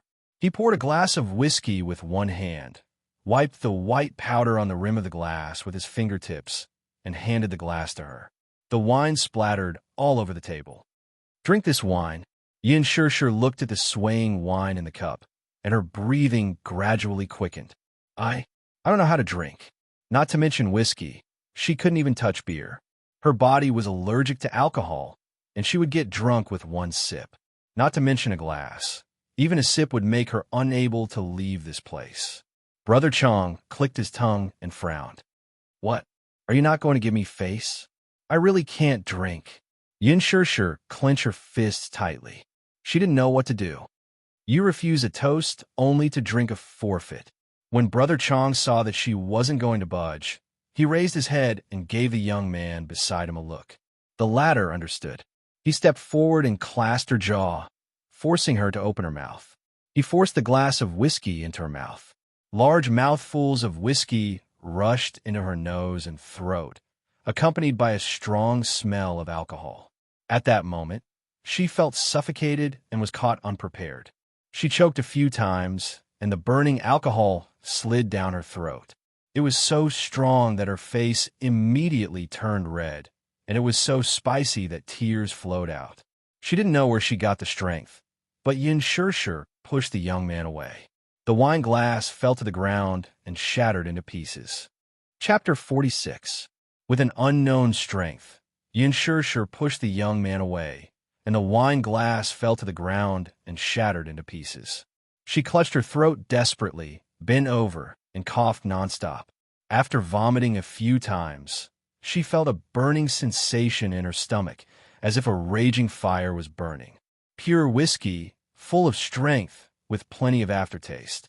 She had only drunk half a glass, and in the blink of an eye, she felt a little dizzy. She was dizzy, and the world was upside down. Her head was so dizzy that she could barely tell the direction, and her consciousness was gradually fading. Yin Shirshir wanted to stand up, but her body was swaying left and right. Her whole body was weak, and her limbs were numb. Just as she stood up, she fell back onto the sofa. Immediately after, there was a burning sensation in her lower abdomen, as if the fire in her body was burning more vigorously. Yin Shirshir held onto the table, sweating profusely. No wonder she got drunk so quickly and so fiercely. There was something else in the glass besides alcohol. Brother Chong grinned, revealing his dark yellow teeth. He smiled and sighed. "This passion-hunting powder is really good stuff. Hee, this is a must. How can something that I got be bad?" The young man smiled maliciously, then looked at Yin Shirshir's pained expression, and his heart itched. "Brother Chong, if you're tired of this girl, can you let us play with her for a few days?" TSK. This woman really has a face that brings disaster. Hee. You like her? Brother Chong smiled. "Sure, when I'm tired of her, I'll give this woman to you." The few of them nodded and smiled respectfully. "Thank you, Brother Chong." "Brother Chong, I've already reserved a private room for you." Hee, the presidential suite. On the sofa, Yin Na opened her eyes and sat up. Where did the drunkenness come from? Her eyes were clear and bright. She glanced at Yin Shirshir, who had already lost her mind, and her lips curled into a sneer. "Brother Chong, are you satisfied now? How is she? I didn't lie to you, did I? Look, is she worth what I owe you?" Yin Na sat over and said with a sweet smile, "This sister of mine is very pure. Unlike those seductive women who sat on the stage, their bodies were also very clean. If it was placed in the night market, it could be sold for at least tens of thousands of yuan per night. Brother Chong, you've profited." Yes, it was indeed worth the price. Forget about the money. It was worth more than a few 100,000. It was worth millions. Brother Chong laughed and hugged Yin Shirshir. Obviously, he was very satisfied with her. "All right then. Thank you, Brother Chong." As Yin Na spoke, she thought of something and said humbly, "Brother Chong, don't tell anyone about me. Don't let her know that I'm behind this. Otherwise, my dad will kill me." "I know," he said impatiently. Yin Na giggled and said, "Don't be anxious. This person is yours for the whole night. There's no need to rush. You see, about the selection of the female lead. I'm a man of my word. Enough. Get lost. Don't disturb me. Brother Chang's mind was now full of Yun Shir, so he did not have the time to care about her. He nodded without thinking much. A few of his subordinates had already opened the door for him. He half-hugged Yun Shir and left the private room. Suddenly, a strong wind blew outside the window. The wind rattled the windows. Yu woke up from a nightmare. She sat up in bed and looked to the side. Mommy was gone. Mommy? Chapter 47. At the 6-star Crown Hotel. The presidential suite was decorated luxuriously. It was stylish, elegant, and luxurious. At the table, Muyaja looked at the ugly faces of the hypocritical politeness with an expressionless face. He could not help but feel annoyed. Unknowingly, half of the drinks had passed, and the sky outside the window was already dark. Muyaja felt inexplicably tired, but more than that, he was annoyed by these people. He finished the vodka in one gulp and stood up. Seeing this, the others looked at each other and stood up as well. He was the main character at the table tonight. Now that he was leaving, it meant that the banquet was over. As the young master and CEO of Dishing Financial Group, he had a distinguished status and held the highest power in the Mu Group. In the face of the global financial crisis, the life and death of these small companies were all in the hands of the Mu Group. The life and death of these small enterprises depended on one word from him. Therefore, they naturally flattered this future owner of the Mu Group and served him with great care. One of them asked in a low voice, "Chairman Mu, are you leaving?" That person handed over his suit respectfully. Muyaja glanced at him, took it, and put it on. Then, someone respectfully opened the door of the suite. He strode out calmly and elegantly. Behind him, a group of men in suits bowed their heads and followed closely. It was like a star surrounded by stars. The VIP elevator door opened, and Muyaja walked in confidently. The moment the door closed slowly, he glanced in one direction and his eyes suddenly turned cold. Li Dongxiang had just triumphantly walked out of the elevator with his arm around the delirious Yun Shir when he felt a bone-piercing chill down his spine. He raised his eyebrows and looked back. He saw the VIP elevator door that had just closed. At that moment, he vaguely saw a pair of sharp and frightening eyes through the gap of the door. However, he did not take it to heart and did not think too much about it. He hugged Yun Shir and lifted her up. He played with the key card in his fingers and walked toward the suite. Behind him, the elevator door slowly opened again. Astra's Brother Chang swiped his card and kicked the door open. Just now, before he closed the door, his hand impatiently reached for his belt. He swiftly unfastened it and pulled down the zipper of his pants. He smiled impatiently and gently patted Yun Shir's cheek with his palm. Then, he hooked his leg and closed the door, thinking that the big bed would be his world from now on. That be asterisk TCH Yun Na really didn't lie to her. In the past, he had heard her say that she had a pure and beautiful older sister, but he had always scoffed at it and disapproved of it. In his eyes, women were all the same. There was no difference. At most, they were just tools. But now that she saw it, she didn't expect it to be even more outstanding than what she had described. Different from those common rouge powders, it had a unique charm. It wasn't that he hadn't seen anyone more beautiful than Yun Shir, but her elegant temperament was different. Li Dongxiang threw her on the bed harshly. Her beautiful body sank slightly into the soft big bed. Under the dim wall lamp and on the white bed, her black spaghetti-strap dress, which complemented her fair and tender skin, added a bit of flirtatious beauty.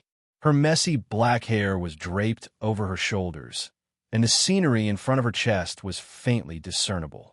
The beauty that came into view was really enough to make one's blood boil. Chapter 48. Yun Shir regained some consciousness. She felt her stomach turn upside down and curled up in discomfort. Her small hands struggled to tear off the clothes on her body. The unfamiliar heat in her body made her want to immediately remove all the covers on her body. She completely lost her reason and the ability to think. She didn't know where she was. She only felt that she was in an abyss of suffering. Her lower abdomen was hot and dry, and her body felt an inexplicable chill. Half of it was a world of ice and snow, and the other half was a raging fire. It was like ice and fire at the same time. This kind of painful feeling made people go crazy. So hot, so hot. Save me, save me.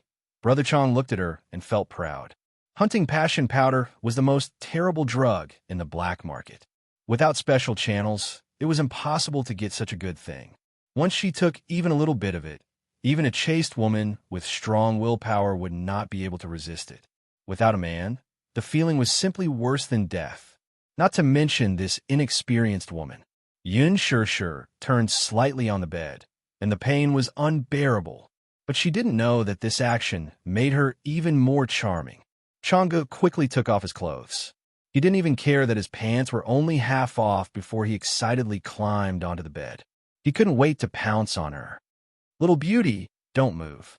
I'll help you. I'll let you feel comfortable later. Hee hee.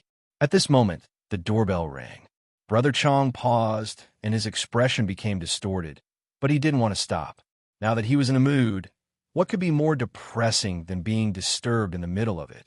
He simply didn't want to care about the person outside the door and just wanted to continue this beautiful thing.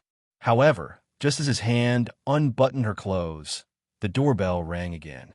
It was pressed urgently and seemed to be a little impatient. In this area of the capital, as long as he was in the circle, he would keep his word. Damn! Now, which blind fellow came to ruin his good mood? What a disappointment. Brother Chong's eyes instantly became unusually fierce. He turned his head abruptly and spat hatefully. He quickly put on his pants and went to open the door with his arms bared. As he cursed, he opened the door. When he raised his head, he saw two men in black standing tall at the door. Their strong bodies blocked the door, almost blocking all the light in the corridor. Li Dongqiang's originally ashen face suddenly sank, and his eyes revealed more or less a hint of fear. Even though he was part of the underworld and had seen a lot of things, he was still intimidated by the aura of these two men. Their auras were too terrifying, and their eyes were filled with murderous intent. They were like bloodthirsty killers in the dark night, cold and merciless. He swallowed hard and looked at them warily. You, what do you want to do? You got the wrong person. The two men didn't say anything. They reached out and pulled him out from behind the door. Each of them grabbed one of his arms and lifted him up like he was a prisoner. Brother Chong was shocked and immediately cursed. Hey, what are you doing? Why are you grabbing me? You're ruining my good mood. I'm from the East Street. Do you know? If you know, then let me go. Damn, I spent 200,000 to buy that woman. Let me go, let me go. Chapter 49. The noise gradually faded away. Yin Shirshir struggled to sit up. She lifted her heavy head and looked around with her blurry eyes. She felt as if the world in front of her was turning upside down. Her entire body seemed to have lost half of its strength. It was hot and soft. Seeing that there was no one around, she couldn't care about where she was. This torture had already worn away her last bit of rationality. She reached out her trembling hands and painfully tore at her dress. At the door, a tall figure walked in. The man's imposing aura was intimidating. The moment his tall figure appeared in the suite, the entire world seemed to become small. With a pong sound, the door closed and the room was once again dark. In the large suite, there was only the sound of her rapid and suffocating gasps. The blurred breaths kept coming out from those bewitching red lips. It was accompanied by soft moans that made people's faces turn red and their hearts beat faster. It was so uncomfortable. It was so uncomfortable that it was as if there was a huge hole in her body that couldn't be filled. Her hands waved around in the air as if she was trying to grab something to fill it up. But she didn't know what this body needed. So empty, so empty. It was so empty that she felt like she was only left with an abyss. She reached out to touch her body and kept rubbing it. She wanted to stop that terrifying desire. But every time she touched it, her body would become numb and she couldn't control her excitement. Muyaja stepped through the darkness and slowly walked towards her. When he reached the bedside, he stood there and lowered his head. Under the retro light, the pure white blanket was wrapped around her waist. At this time, Yin Shirshir's clothes were already disheveled. Her black shoulder strap had slipped off her round shoulders. Her face was strangely flushed, and her eyes were seductive. Her hands tore at her dress with great force, appearing to be in extreme pain. Muyaja looked at her coldly, but didn't make a move. His gaze gradually turned cold. He never thought that they would meet again in this way. That man said that he bought her for 200,000? What? Could it be that the remuneration he paid 6 years ago was far from enough? So much so that she didn't hesitate to sell her body for this kind of thing? Or was it that she had been like this for the past few years, and he was just the beginning of her using his body? Since then, how many people had touched her body? Muyaja's lips curled up in mockery. His clear and cold eyes contained a bone-piercing coldness and a hint of disgust. He turned around and wanted to leave. However, behind him, Yin Shishir suddenly found the strength to sit up on the bed. She stretched out her arms recklessly and wrapped them tightly around his waist from behind, refusing to let go. "Don't go. I feel terrible. Save me." The man's body stiffened, and a fragrant and soft jade was stuck to his back. She greedily stuck her small face to his back, and the hands around his waist groped up and down without knowing the propriety. She gasped and murmured, "Don't go. Save me. Save me. Help me." Muyaja could no longer take another step. He slowly turned around, and Yin Shishir took the opportunity to throw herself into his arms. Her hands tightly wrapped around his shoulders, and her weak and delicate body softly stuck to his body. It was as if this could comfort the lust in his heart. Only then did he realize that her delicate body was boiling hot, as if her skin was being burned. Chapter 50. He was slightly startled and looked up in surprise. He reached out to hold her chin and turn her face over.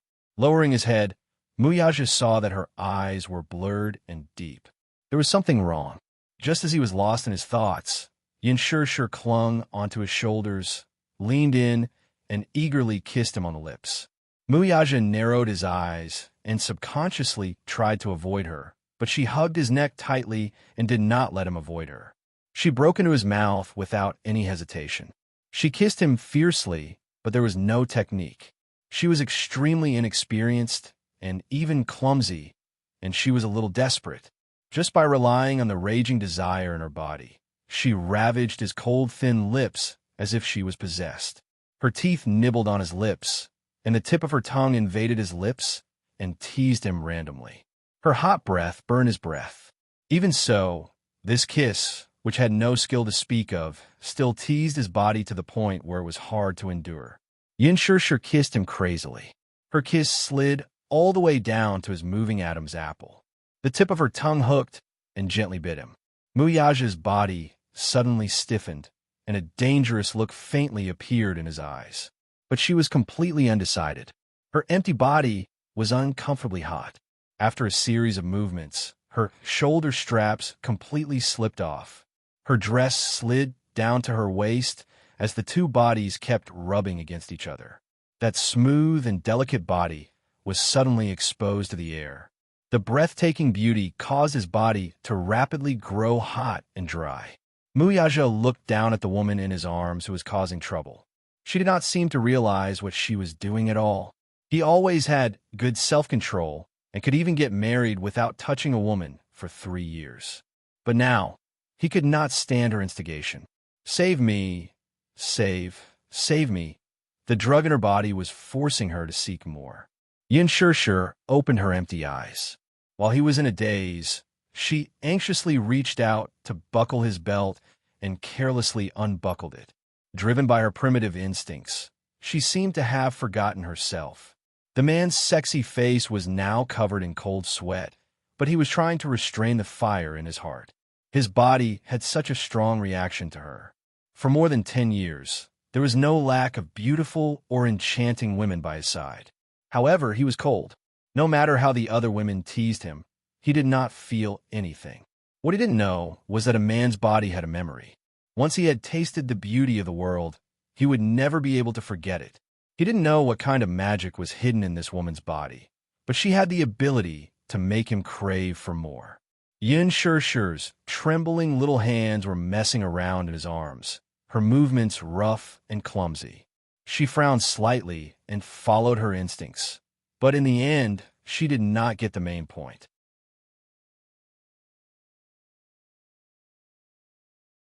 Chapter 51. Yin Shirshir subconsciously followed her primitive instincts. Her hands tightly held onto his shoulders, as if she wanted to merge into each other's flesh and blood. The two of them intimately snuggled together without any gap between them. Heavily pressing her against the cold wall, Yin Shirshir couldn't help but gasp in pain. Muyaja lowered his head and kissed her lips, the tip of his tongue entering. At this moment, he couldn't help but sigh at the Creator's holiness and wisdom. The man he created was sexy and firm, while the woman was soft and charming. The perfect match between a man and a woman appeared at this moment. Muyaja tightly pinched her cheeks, as if to let her feel it. He purposely used force without any gentleness. He wanted her to wake up a bit. It would be best if she completely woke up so that she could see who he was in front of her, and then see how he took her. He hated this woman, hated her frivolity.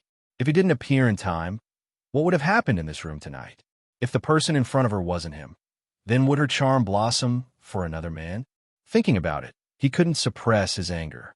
Hugging her soft waist, he bit down on her lips with even more force.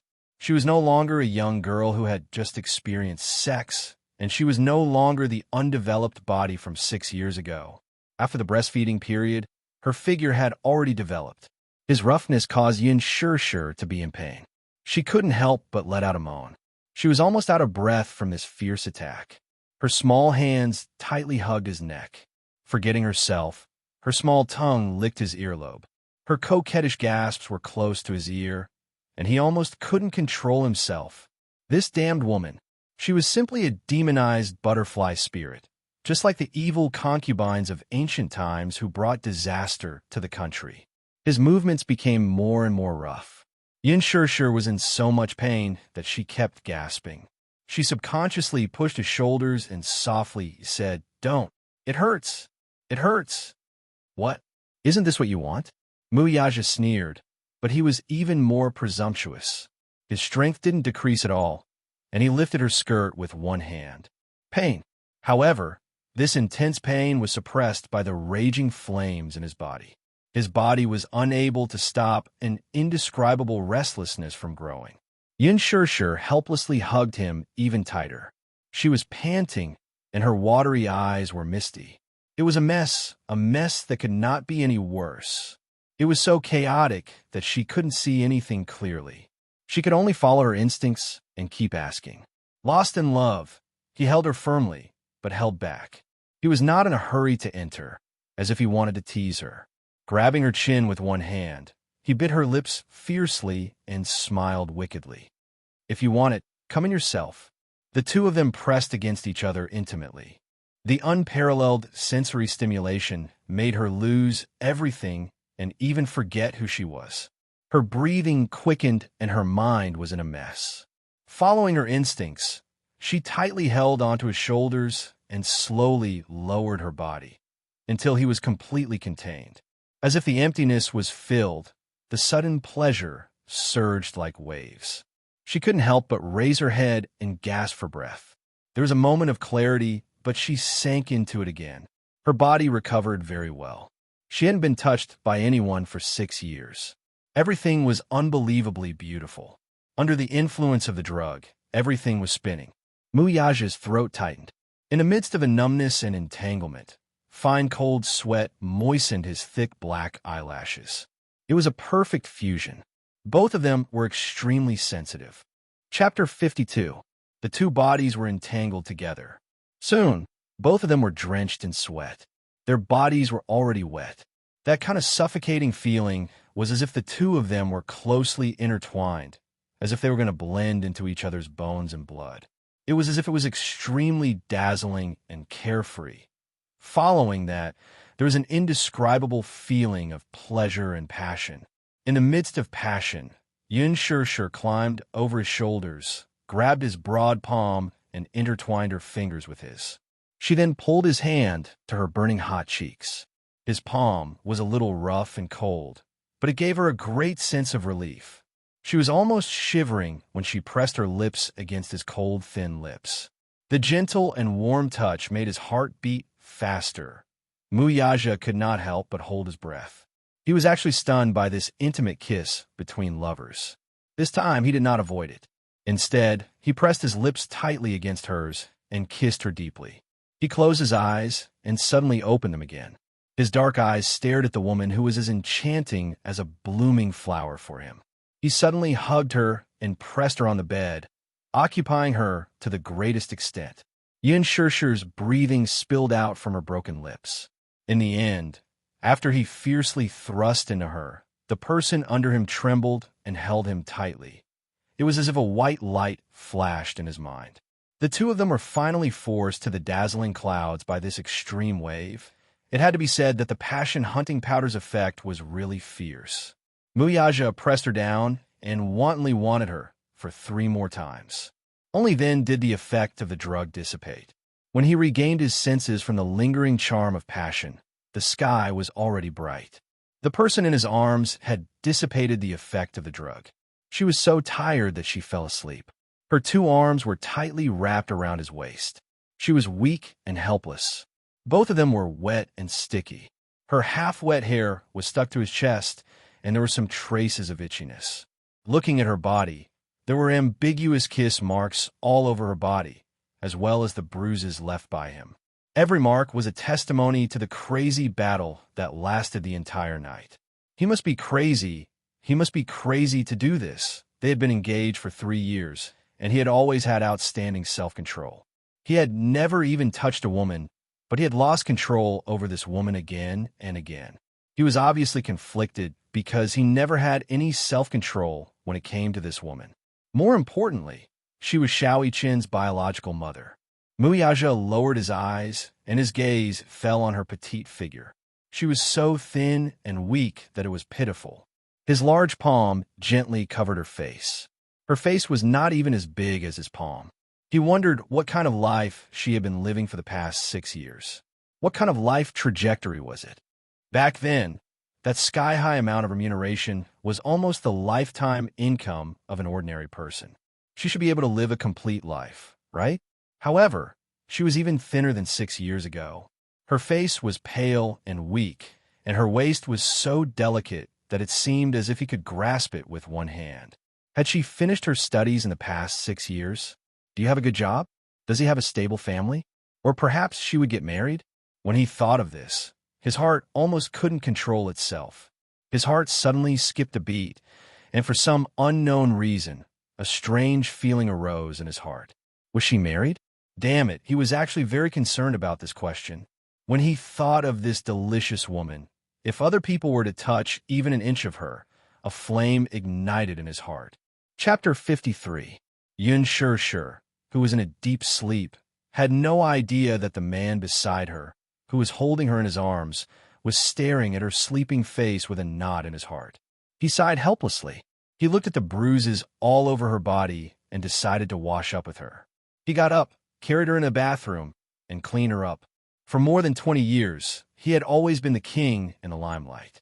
He was born with a silver spoon in his mouth and lived a life of luxury. He had always been very particular and had never served anyone. Even his most beloved son was left to the nanny to take care of. He had never taken care of anything other than material things.